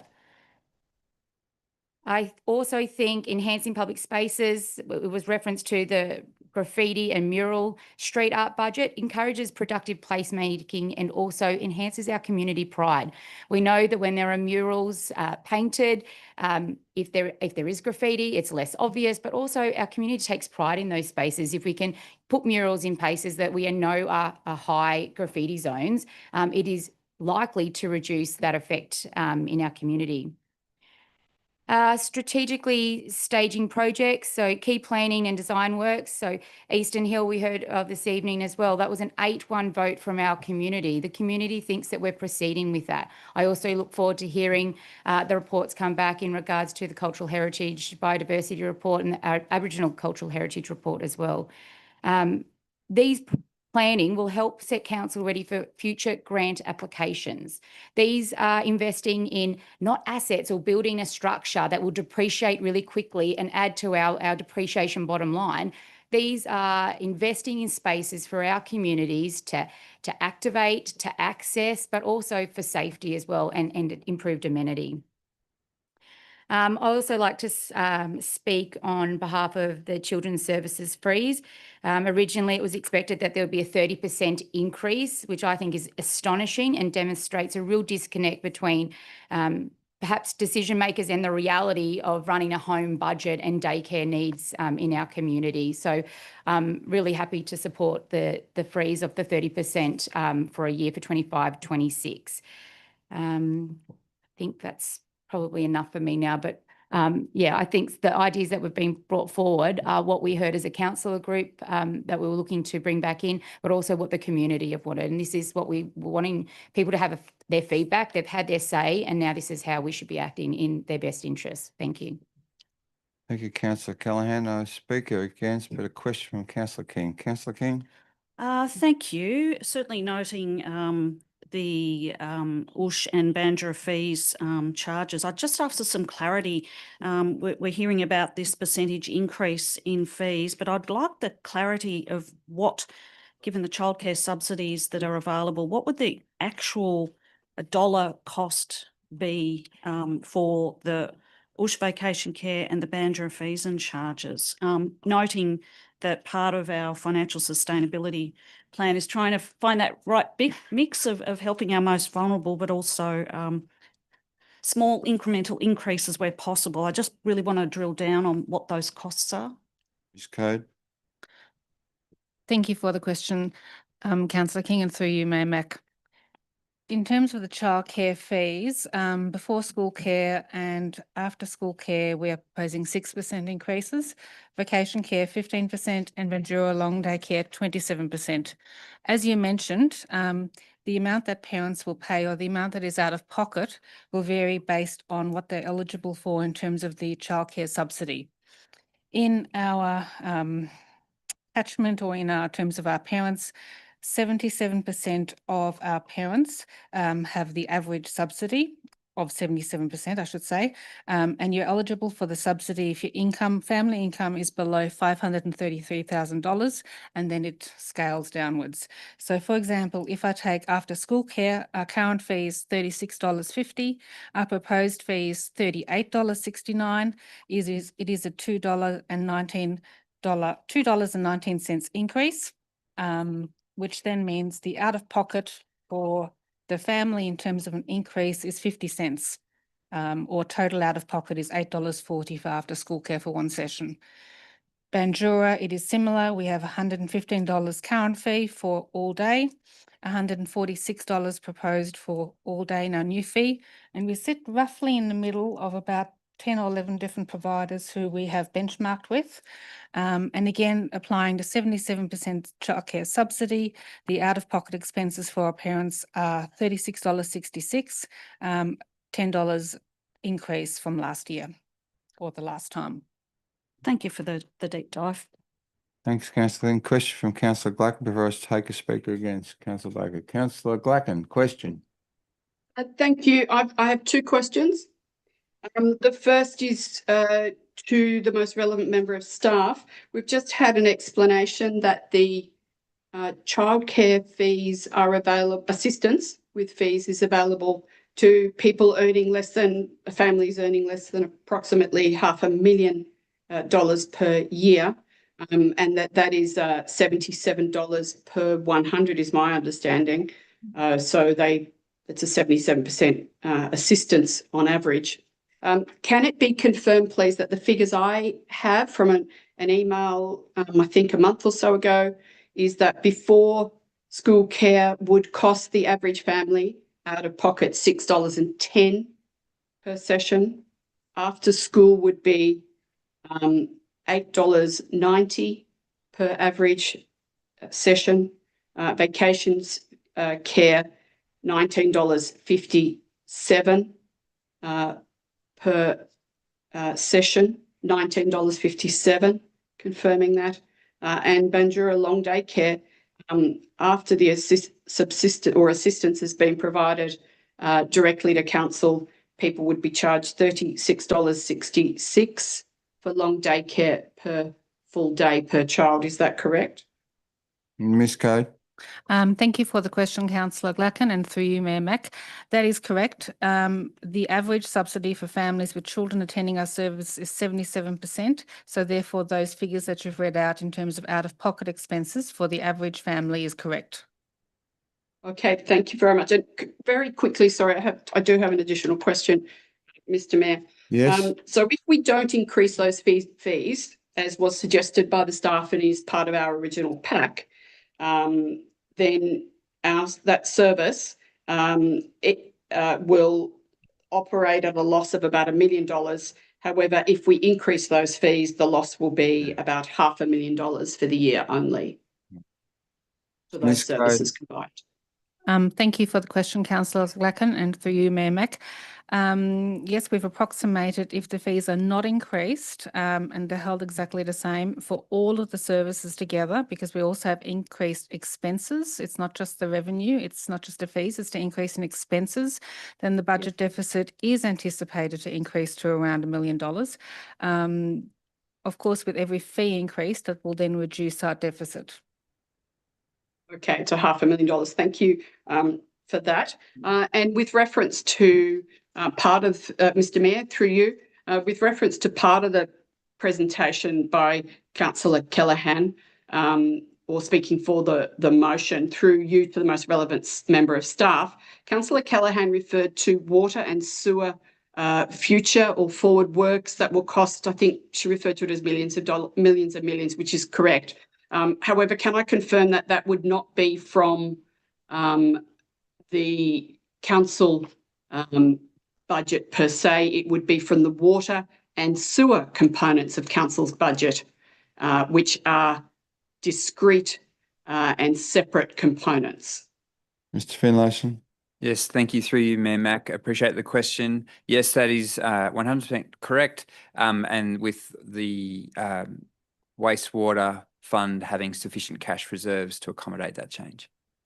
Thank you. Okay, thank you very much. So that's not included in this discussion. Thank you.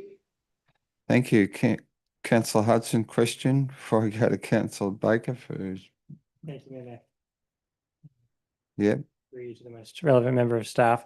Back on the Bandura long day care. So if I'm understanding this correctly, if we were to not approve the suggested $578,000 variation in this alternate motion or amended motion here, then the increase per day for a family using Bandura is $10.09 per child. Is that correct? Ms. Code.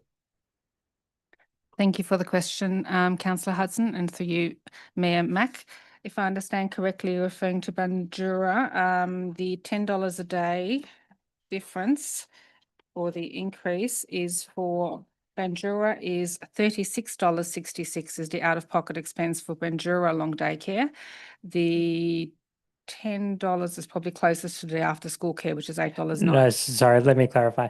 So the current out-of-pocket expense for Bandura for the average family is $26.57, and therefore if we approve the original draft budget, then we'd be looking at an out-of-pocket expense of $36.66, which is a $10.09 per child increase per day.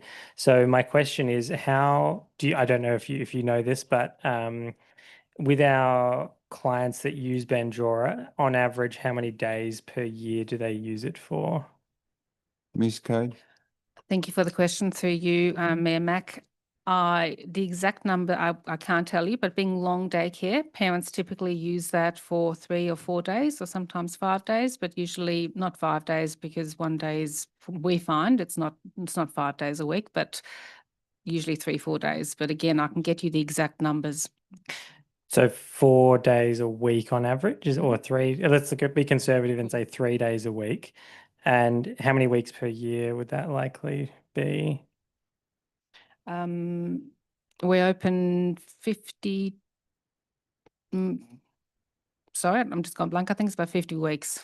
So if we had a family with a child using Bandura 3 days a week for 50 weeks per year, then their out-of-pocket expense would be on top of what they're currently paying, $1,513.50. That's what I've calculated here, which seems like a truly extraordinary increase given our cost of living crisis. And I just want to clarify with you. So the total increase to the child services budget is $578,000 as proposed. Is that correct?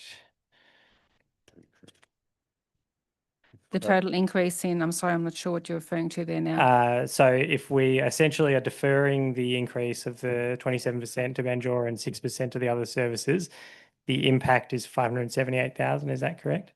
Thank you. Yes, that is correct. It is, again, not just the revenue, but also the expenses that are increasing. Yeah, I understand. So if there's approximately 57,000 people in Albury City, then it's a $10 increase per person. But the impost on a family would be on the order of $1,500 per year, if my maths is correct. Yep. Sure. That's right. Thank you. Thank you. I think Councillor Callaghan, did you wish to ask a question? Because I'm sure Councillor Baker's been very patient. Sorry, yes, I do. I need to ask a question. Thank you. Just for clarification, I understand that there's the rebates for families, but it was also my understanding there's a cap with rebates. To my understanding, it's been a few years since I've been in daycare, but it was $7,500. So when you went over that, you no longer received a cap. I'm not sure what the cap is at now, but a cap still exists. And in my understanding, when I went over the cap, I bore the full fee, which is substantial. So there is cap still in play. Is that right, Ms. Code? Ms. Code? Thank you for the question, Councillor Callaghan, and through you, Mayor Mack. Yes, the cap is still in play. The Bandura Long Day Care has the cap percentage allocated to it. Therefore, it has it is $36.66 out of pocket, because once you reach the cap, the additional bit on top of the gap is then 100%. Yeah. So if it's 50 cents on top of the gap, you don't get the 77% subsidy. You pay the full 50 cents, which is on top of that cap. Yeah, thank So you. it's not the whole. Councillor Baker, finally, speaking against. Thank you, Mayor Mack. I am speaking against the motion in full and am moving a contrary amendment, which is to revert to the original recommendation, with the exception of the 2 points that Councillor Glacken made that I would like to be included in that. And if I can have a seconder, I'd like to speak to it briefly, please. So you wish to amend this motion to revert to the original motion? Correct, with the 2 extra points that Councillor Glacken wanted included. Which we, what? 4 and 4. General service pricing. Yeah. And for the staff to bring forward a report on the Shooter Avenue. Which is one of 9. Just getting by, Councillor Baker. We'll just try and get that amendment on the screen. Thanks.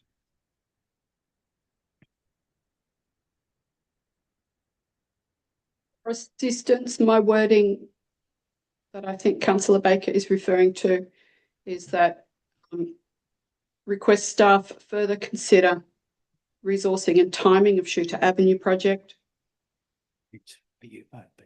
Yeah, resourcing and timing Of the Shooter Avenue project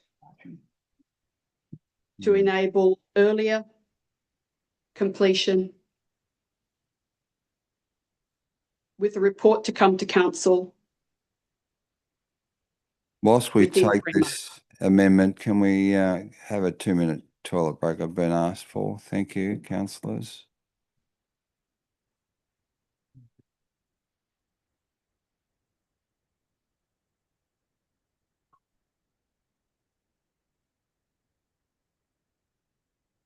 Did the staff get my wording?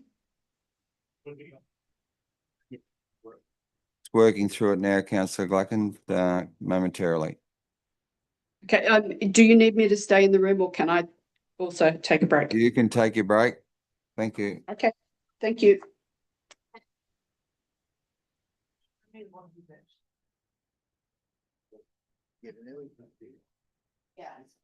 I'm meant to be out at dinner. I optimistically said I'll be right about 7:30. My cousin came across from Adelaide for the solstice. No,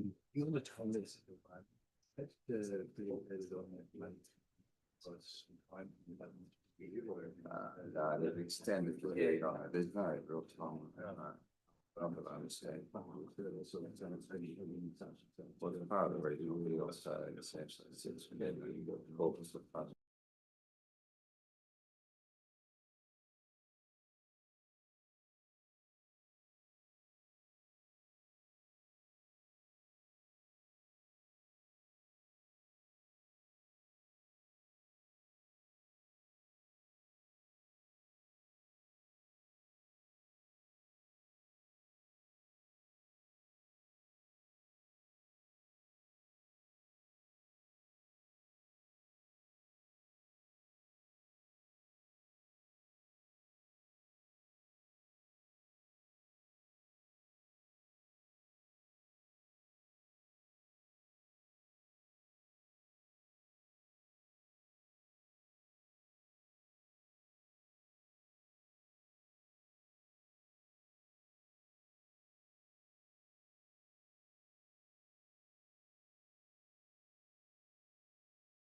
Thank you, councillors. We're all back again, all accounted for, and we have the foreshadowed and amended motion on the screen. Moved by councillor Glacken Baker. Seconded councillor Glacken. She's seconding from yes. I need to clarify that the only changes of councillor Baker's now amended motion are the 89,000 and Shooter Avenue, but all other components and tables are in accordance or are the same as the report that, sorry, I'm looking to the left because that's where I have my report, the staff report in the agenda papers. That's correct. That is correct, councillor Glacken, as you said on Thank the you. I'm very screen. happy to second that. Yeah. Thank you. Councillor Baker, did you wish to speak to your proposed amendment? Yes, please, Mayor Mac. Budget discussions are difficult and individual councillors' prejudices and favourite areas of interest come into much sharper focus. I would like to congratulate our staff on creating a hard but fair budget in very challenging times. My next point relates to procedural fairness, and this is an area that really grates and should alarm our community. And rather than speaking at this, I'm just speaking when changes are brought forward with little to no notice. Certainly, I didn't hear that those changes were coming at the councillor get-together when we discussed various bits and pieces. So when amendments that have not been put on public display are brought forward with the cost implications and the unforeseen consequences that could be created by them are just foisted on a council at late notice, it is very, very difficult to support that, even if in some aspects I might agree with. So I think we really should go back to adopting the original budget. Everyone has had a chance to get the feedback from the community on that. And the only other thing I'd say, and I'd say it as gently as I can, the professionals put the original budget together with a lot of effort and expertise going into it, and for us to change it at late notice, I just can't accept it or vote for it. So I implore the rest of the councillors to maybe sincerely look at this and vote for the amendment. Thank you, councillor Baker. Speaker against, councillor Hudson. Thank you, Mayor Mac. There's simply absolutely no way I can support this amended motion because of the removal of the children's services fee relief for families. As we elucidated in the questions to Ms. Code just before, the cost on families is extreme. And given that we talk a big game about cost of living and how much we all understand that impacts on our families, and in particular our working families and our single mums in this community, there's simply no way that I can support a budget which imposes a cost potentially in the hundreds, if not thousands of dollars on families, particularly when the difference works out to be per member in the community, about $10 per year. If you average 578,000 across everybody in the community, that's about $10 per person per year. And yet the cost will be disproportionately borne by working families, single mums, people who need. So the net result of that will be to remove people from the labour pool, to, in particular, disproportionately impacting on women as well, because as we know, they disproportionately carry the burden of childcare. So yeah, I can't support this amended motion because of that reason. Thank you. Thank you, councillor Hudson. Speaker for, councillor King. Very happy to support this motion. Look, it's a brutal budget. We had more than 3 pages of projects that our team identified that we can't accommodate in the 4-year delivery program. So, you know, whether they're crucial roads and footpaths to toilet and change room upgrades, reading those community submissions, more than 160 pages of them in relation to the draft budget, it really highlights the concern about various projects not being funded. I appreciate we've been able to make some adjustments in the financial assistance side of things, sort of taking into feedback from our community.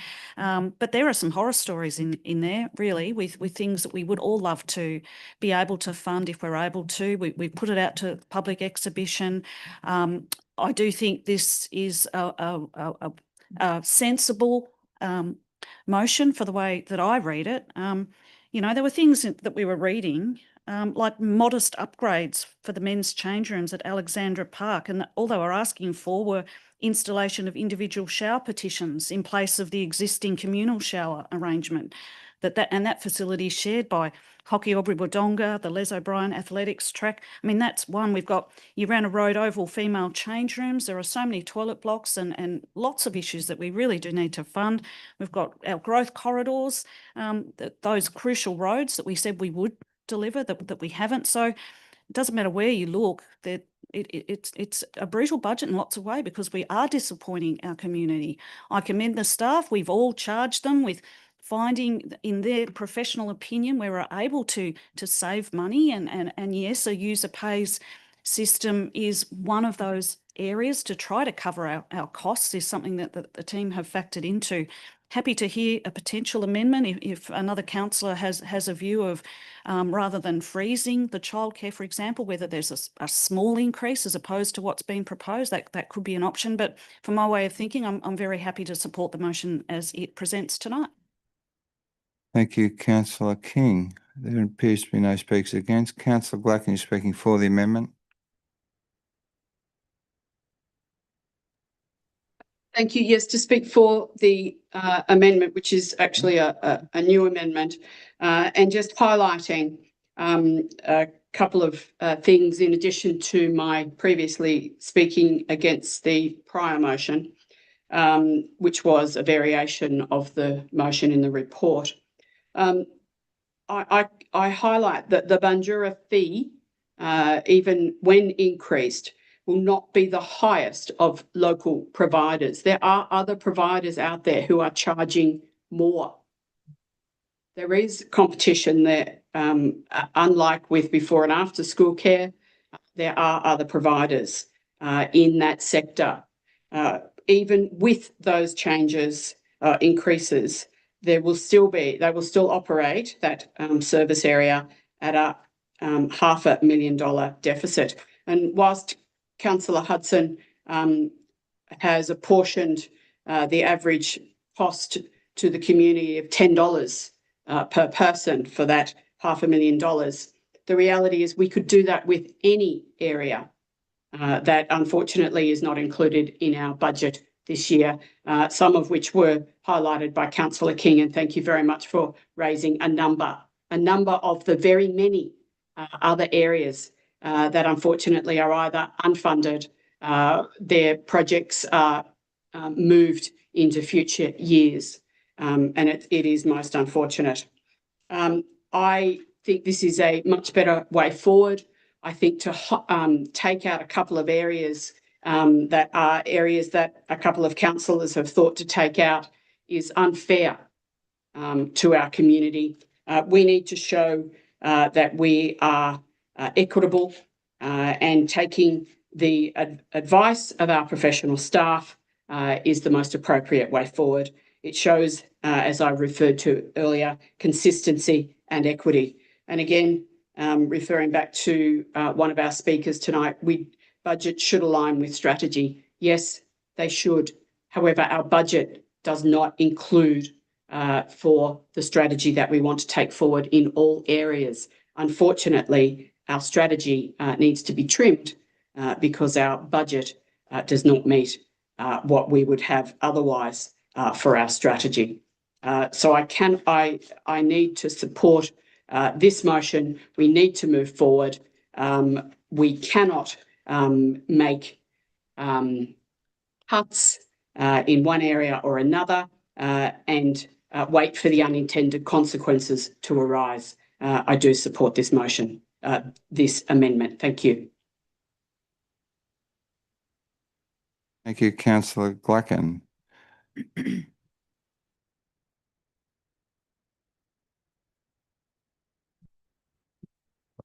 Councillor Hudson? Don't we need to vote on this? No, you can move amendment to this We amendment. need to deal with this amendment first. All right, you happy to do that? Yeah, I thought we Okay. did deal with it. We can only deal with one Yep. amendment at a time. Very good. Okay, just to finish up, there are no further speakers for or against. I speak against this amendment. Primarily, I did believe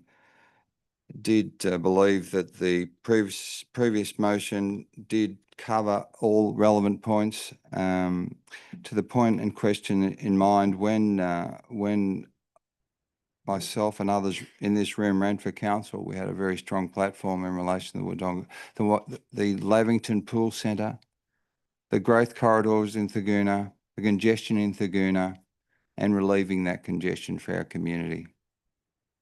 This current amendment, which is the original budget, does not go in any way to addressing that. My concern historically has been the assertion that the entertainment centre was a project that was selected by the federal government, which is not the case. It was a project that was recommended by council to the federal government for funding. The $25 million that was promised in 2021 and 22, as they do, recommit, was based on a $5 million investment by council. That was pre-COVID. The figures that were put within the economic document that I've requested for the last 6 months for updates on indicates figures from 2016 to 2019, pre-COVID. The assertion that other cities are doing well with the conference market at the moment doesn't sit well with me, because essentially that's not figures, that's just guesstimation. Whilst I respect Mr. Glass's assertions, he has heard it from reliable sources, but it's not proven. There is no data or statistics that give me any confidence that that is anywhere near the mark. The issue I have also with the current breakdown of the budget is the money that is revenue accorded to the AEC does not in any way tell me where the money is being raised, whether it's the Performing Arts Centre or the AEC. The figure that is mentioned in that document does not give me any guidance as to what that looks like as a money-making revenue opportunity, which again was raised in this chamber, that it would improve if we build it and they will come. Kevin Costner tried that and he had a lot of ghosts in that movie, but the reality is this is just hunting for ghosts, because essentially we don't have the money to put another 10 million towards this project. We just don't have it. And these projects that were suggested and proposed tonight are more worthy and are more considered by our community to be a priority. Yes, they didn't go on the list for discussion with the community because this large project was sitting there in the budget as a priority project because it's been funded. The reputational loss here in relation to giving back the money is far outweighed by the community expectation if we give it back because we can't afford it, because $15 million at this point on a $40 million project, which I suggest in my experience, there's been one project that was delivered under budget or on budget, and that was the airport. That's in 10 years. There's a litany of disasters that have preceded that or followed that, and certainly that you may as well add another 10 or 15% to. So this project will, at 15 million, attract $1.3 million a year in repayments. The Lavington Pool Centre has 2 years left. The Albury Aquatic Centre has got 8 years left. If we proceed on this particular project, the funds will not be available. And that 1.3 million is predicated on current interest rates. And what's happening in the world right now, I'm not confident. But please, please, as councillors, if you've committed to the Lavington pool, if you've committed to congestion Thaguna, you need to think seriously about the current amendment on the floor, because essentially it does not address that, because the money won't be there to fund the pool or fund the necessary infrastructure upgrades in Thaguna. They are not water and sewer related only. They are roads and infrastructure that are sadly needed by a growing community. Happy to put the amendment. Councillor Baker, did you wish to close your motion or amendment? Thank you, Mayor Mack. Yeah, I'd just like to close by saying that this amendment is the prudent economic approach. We've heard that the cost of those changes in the previous amendment are going to blow the budget by, was it 4 million? An additional 4 million that we haven't got. The Lavington Swim Centre that Councillor Mack has just talked about, there's 16 million ready to go towards that. None of the due diligence on what that project would look like, operating costs. Are people going to go to Lavington in the middle of winter to an outdoor pool and attend it? Look, there's things amiss with that that scenario already, and I think this current budget, it is for the next 12 months. It has been well thought out. The professionals have put it together. I think we just should do the pragmatic thing and accept this and move on, because there's a full report on the AEC coming back to us very shortly where we do get to look at it. We don't have to proceed down that track if it works out that it's unviable. But for the time being, we should be adopting this amendment. Thank you. Thank you, Councillor Baker. Happy to put the amendment. Those in favour? Those against? The amendment is carried and becomes a motion. Councillor Baker, did you wish to speak to your motion? No, thank you. Thank you. Speaker 4, Councillor Hudson. I'd like to move an amendment, Mayor Mack. You need to move an amendment to the motion which is currently on the table, yes? Yes, please. And your amendment is? To add a final point, which is to limit the fee increase for 25-26 to 50% of the proposed fees for the child services. This would be an impact on the budget of $289,047. Yep. Just one moment.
Yeah, and the amendment to item E, is that acceptable, councillor Hudson? Yes, it is, with thanks to Ms Squire and Ms Beck. Thanks, Richard. Services, fees, etc. Middle level to 50% of basic. Yep. You comfortable with that? It was seconded. Thanks, councillor Callahan, is it? You seconding the amendment? So you can talk to it. Not really. You go, Jeff. Yes, no? Yes, I'll second Jeff's amendment. Thank you. Councillor Hudson, you wish to speak to that? No, thank you, Mayor Mac. I think I said everything that I needed to in the previous discussion, and this is, I'm trying to find a compromise here to limit the impact on our working families and our single mums, but acknowledging that obviously we're in a challenging financial position. Thank you. Speaker against, councillor Glacken. Thank you. Yes, through you, Mr. Mayor. I can't support this amendment to what is now the substantial motion that we have before us, as moved by councillor Baker. This suggested amended motion from councillors Hudson and Callaghan is taking one area of council's operations and reducing the increase to that one area. There are many areas of council where we require our community to pay a fee for the service. It is inappropriate, unfair and unjust to carve out one area. Whilst I understand it is an increase in costs to those families using this facility, it is a competitive market. There are other providers for the childcare. And there is, my understanding, a queue for people wanting to put their children into our services. We have asked our staff to decrease the deficit, and we need to follow through with our commitment to supporting our staff, our professional staff, who have provided us with a budget to enable them to do that, to reduce the budget or the budget deficit, but also to continue to provide the services and facilities that we need. Again, highlighting the enormous number of community groups and services that have a fee increase and or have not been provided with assistance as they have requested. I cannot support this amended motion as it is and encourage councillors to likewise not support this and to go back to what is substantially the motion that had been brought to us by our staff. However, it does include that slight adjustment of the 89,000 and Shooter Avenue upgrade, as my understanding is all councillors have supported one way or another in the discussions about the budget. Please, councillors, do not support this motion, this amendment. Thank you. Thank you, councillor Glacken. Speaker 4, councillor King. I'm happy to support the amendment. I think in the spirit of collaboration, I think it's important to respect one another's perspectives, and certainly there's been some give and take already. So I'm happy to support this, noting that it's just for this 1 year and we will have an opportunity to review that as a fee and charge for future budgets. Thank you. Speaker against, councillor Callaghan. Thank you. I had the opportunity to speak for Councillor Bullivant's deferring of the AEC. I think this really lacks vision and lacks opportunity. We know what's coming. We know that the AEC is in the order of $39.5 million. We're just kicking the... Are you talking to the amendment? Oh, it's pardon me. Yeah. Yeah, apologies. No, fine. Yeah. It's a further amendment this part. No worries. Did you wish Thank to you. withdraw? Yes. Thanks for the point of order, councillor Baker. Any more speakers for or against? No questions. Happy to put the amendment. Those in favour? Those against? The amendment is lost. So we're back to the current amended substantive motion. Councillor Callaghan, did you wish to speak against that? Apologies earlier, but I wish to move that the motion be put. We have debated. I haven't spoken against it. We haven't spoken. You want to put the motion? No. Yeah, I request that we put the motion. We have debated this as the alternative motion, an amended motion. It has become the motion. My understanding is that councillors have had an opportunity to speak to this. I request that the motion be put. Thank you. A second of the motion be put. Councillor Baker. Yep. Second the motion, Mayor Mac. Thank you. I'm happy to put the motion. Those in favour? Those against? The motion is carried. Thank you, councillors. Thank you for your forbearance and your patience, and thanks to the staff.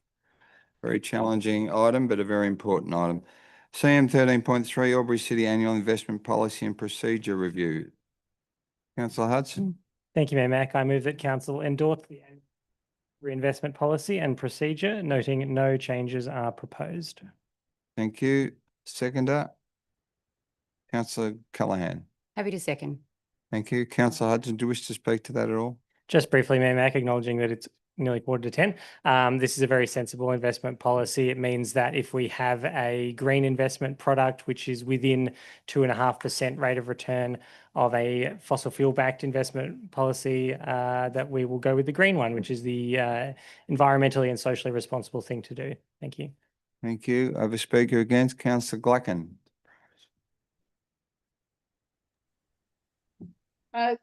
Thank you, Mayor Mac.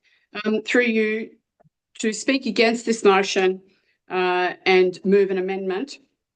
I'll speak against first and then give the wording. I speak against this motion because whilst I support the majority of the components within it, our policy, it offers an opportunity for council to invest in green investments. And in the last 2 years, we've foregone $63,100 in potential income to our community. One of the requirements of council within the Local Government Act is that we must achieve the greatest return for our community's investments. And having foregone $63,100, I think, is an immense opportunity lost.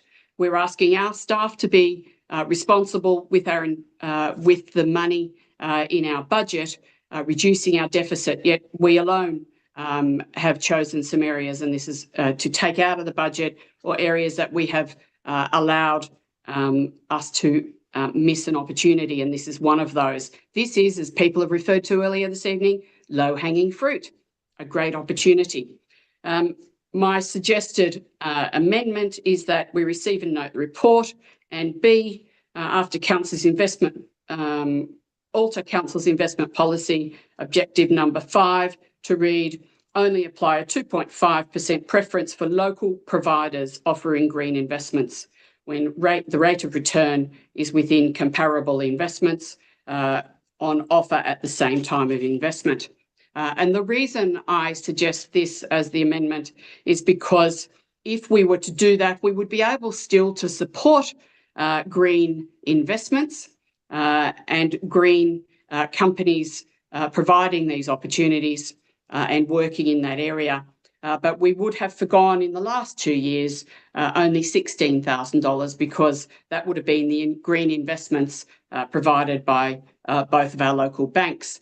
The reason we need to support our local banks is, as we know.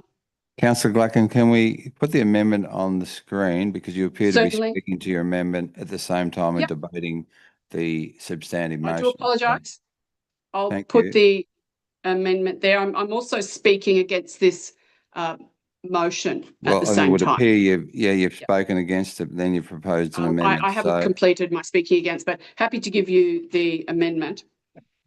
Well, if you confine yourself to speaking against, and then we'll take the amendment, because I think we're getting a little bit of duplicitous in this discussion at the moment. Yes.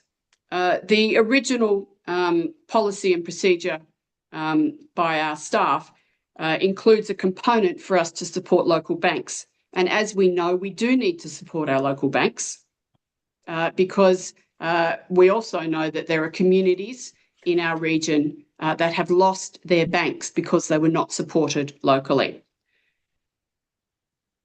So I Thank you. support the other components. Then your amendment is as discussed. A, receive and note the report.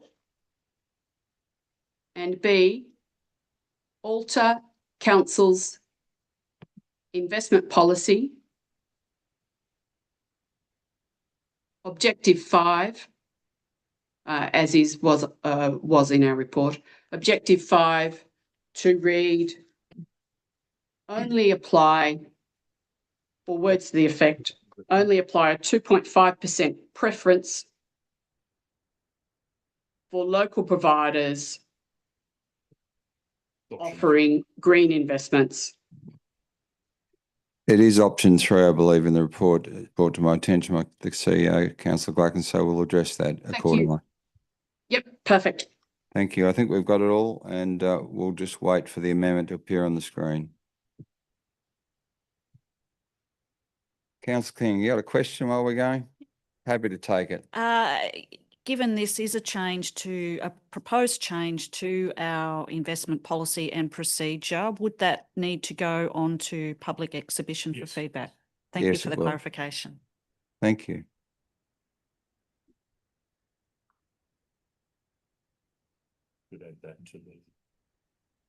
Therefore, Yeah. if staff could add the line to include it for public consultation for the 28 days. Thank you. Yep. We'll include that as well as point 3. Thank you. Thank you, Councillor King, for the question.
Okay, there's your motion or your amendment on the board. Councillor Black, you comfortable with that? Yes, that will be fine. Thank you very much. If I can get a seconder. Seconder, yep. Looking for a seconder. Councillor Bullivant. Yeah, happy to second that, Mayor Mac. Councillor Glacken, did you wish to say any further about your amendment? Yes, thank you, Councillor Bullivant. And thank you, Mayor Mac. With reference to this motion, whilst we've foregone 63,100 in the last 2 years, we could have limited that to $16,000 had we enabled the green preference to be only with our local banks as listed there on the screen. The other larger banks have shown that in many instances they have left communities because they've chosen to, because it didn't suit their personal budgets and their investment or growth and potential earnings or losses. And many of our community would not be supporting us foregone that 63,100 that was really for the benefit of those larger banks. I'm happy and believe that our community would support us having foregone 16,000, but not the 63,000.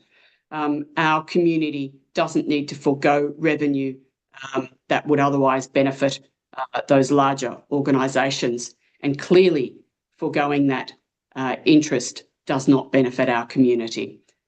So I ask councillors to consider this alternative motion an opportunity for us to claw back some of that low-hanging fruit and provide more to our community with what would then be additional income by way of revenue. Thank you.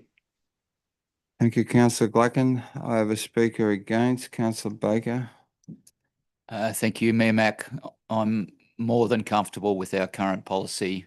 I like the idea that we're trying to be as green as possible, and I can't support this amendment. Thank you. Thank you, Councillor Baker. Speaker 4, Councillor Bullivant. Thank you, Mayor Mac. I'm just going to put it in plain nuts and bolts terms. 16,000, 63,000. We keep talking about a financial crisis. You know, interest on money is very valuable, and I get the putting it in green funds. I get that, but at this particular moment, I'm more than happy to support this motion because money is money and we need it. Thank you. Speaker against, Councillor Hudson. Thanks, Mayor Mac. I'll speak. I'm going to read some quotes here. Albury City has a significant footprint, but our wider community has an even greater footprint. We will achieve little if we reduce only our own emissions. With reference to council, the importance of climate is high on its agenda. It is already council policy to ensure it has a KPI reference on everything council does. To this end, council has been working towards zero emissions with enormous achievements to date, changing and adapting the way they approach everything they do. The cost of changing weather patterns to council and our community has already been significant, emphasising the need to work smarter towards minimising our footprint and its negative effects on our environment as organisations and as individuals. Council needs to continue to show leadership in our community, walking the talk, demonstrating how it works towards minimising its footprint, highlighting how it is working towards and even beyond zero emissions. Now, you might think this was something that Greens councillor Ash Edwards said on the last term of council, or maybe something that I had said, but actually no, this was the response provided by Councillor Glacken to Wodonga Albury towards climate health in their survey prior to the election last year. And in fact, when asked the question to give climate action a rating of 5, Councillor Glacken said, actually, it's a 10 for the imperative to get it, 5 for the imperative to get it right for the benefit of the environment, plus 5 for the fact that with many activities in it, more often than not, it makes good economic sense in the first place. So I'm not sure if Councillor Glacken forgot she said these things or whether she just doesn't care, but either way, it manifests at the end of the day as just an absolute breathtaking hypocrisy and disingenuousness. So I find it astonishing that we are debating this incredibly minor policy and quibbling over $20,000 this year, because what we're talking about is the choice between a rate of return on a fossil fuel-backed investment of, say, 4% per annum and a green investment of 3.9% per annum.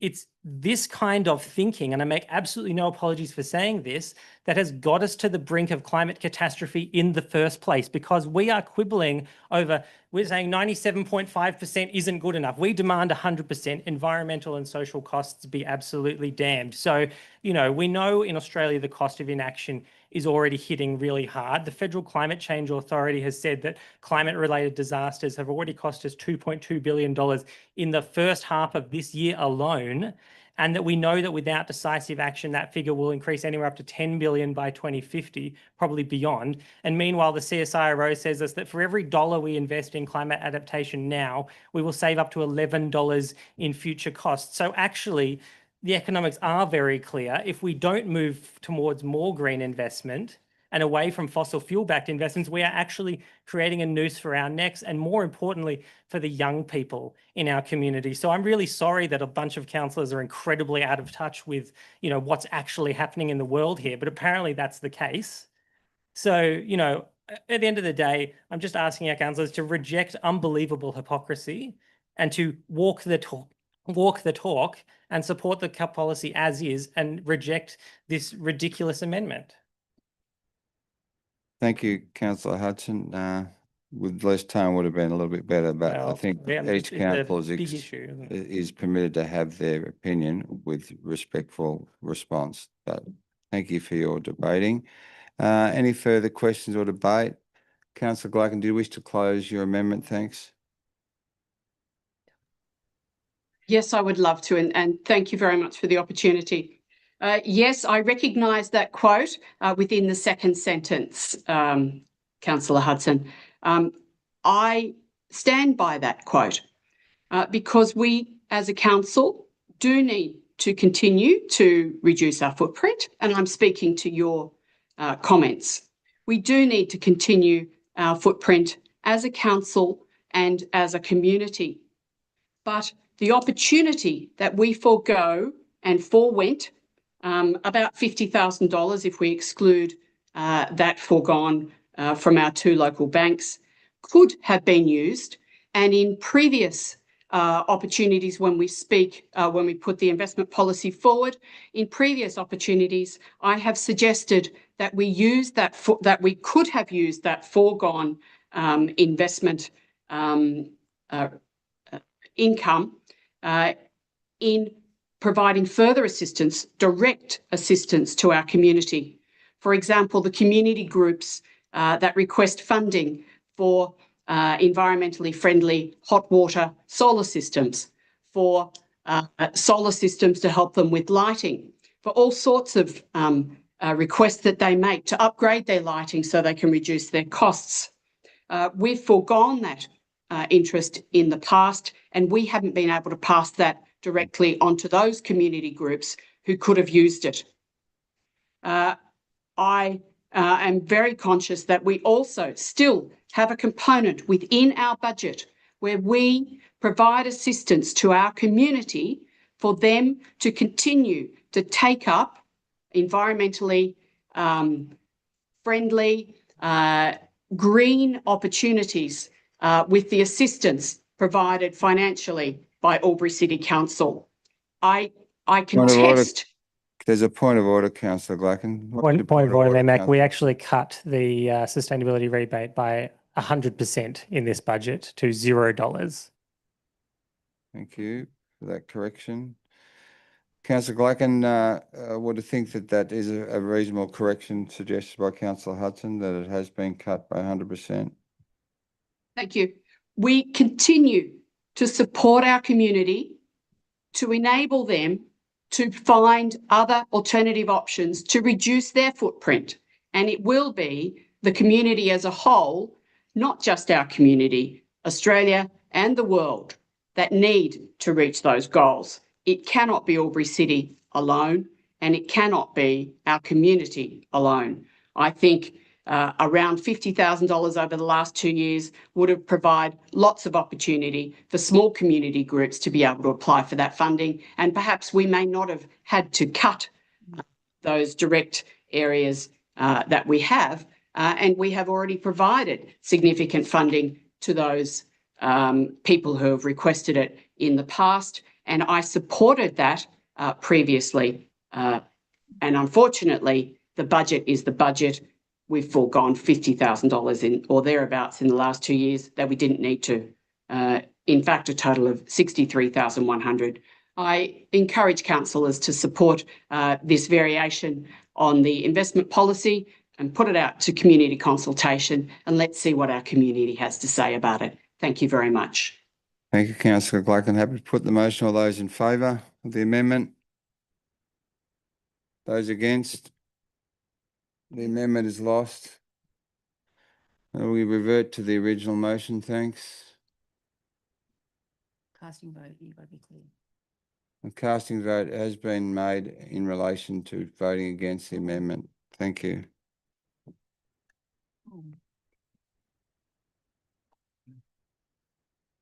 Okay, we're reverting back to the original motion. Any further debate or discussion on that motion? Have we put the motion? All those in favour? Those against? 1, 2, 3. The motion is carried. Thank you, councillors. CM 13.4, Corporate Strategic Risk Review and Draft Risk Appetite Statement 2025. Thank you, councillors. Councillor Callaghan. I'd like to move the recommendation that Council A endorsed the updated Albury City Risk Appetite Statement and B receive and note the 2025 Albury City Corporate Strategic Risk Annual Review. Thank you. You. Councillor Bullivant. Happy to second that, Mayor Mac. Thank you. Councillor Callaghan, do you wish to speak to that? No, thank you. Happy to put the motion. All those in favour? Anyone against? The motion is carried.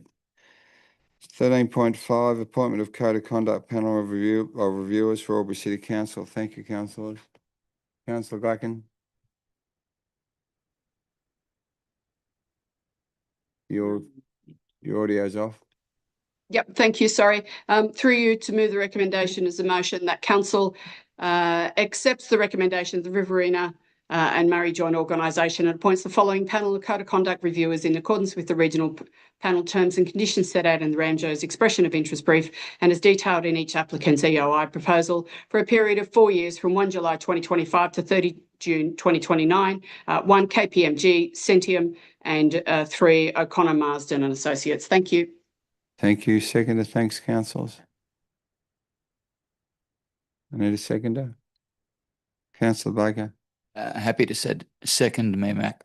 Thank you. Councillor Glacken, do you wish to open debate on that item? Yes, to confirm that a process has been undertaken by the Riverina or Ramjo to review the expressions of interest.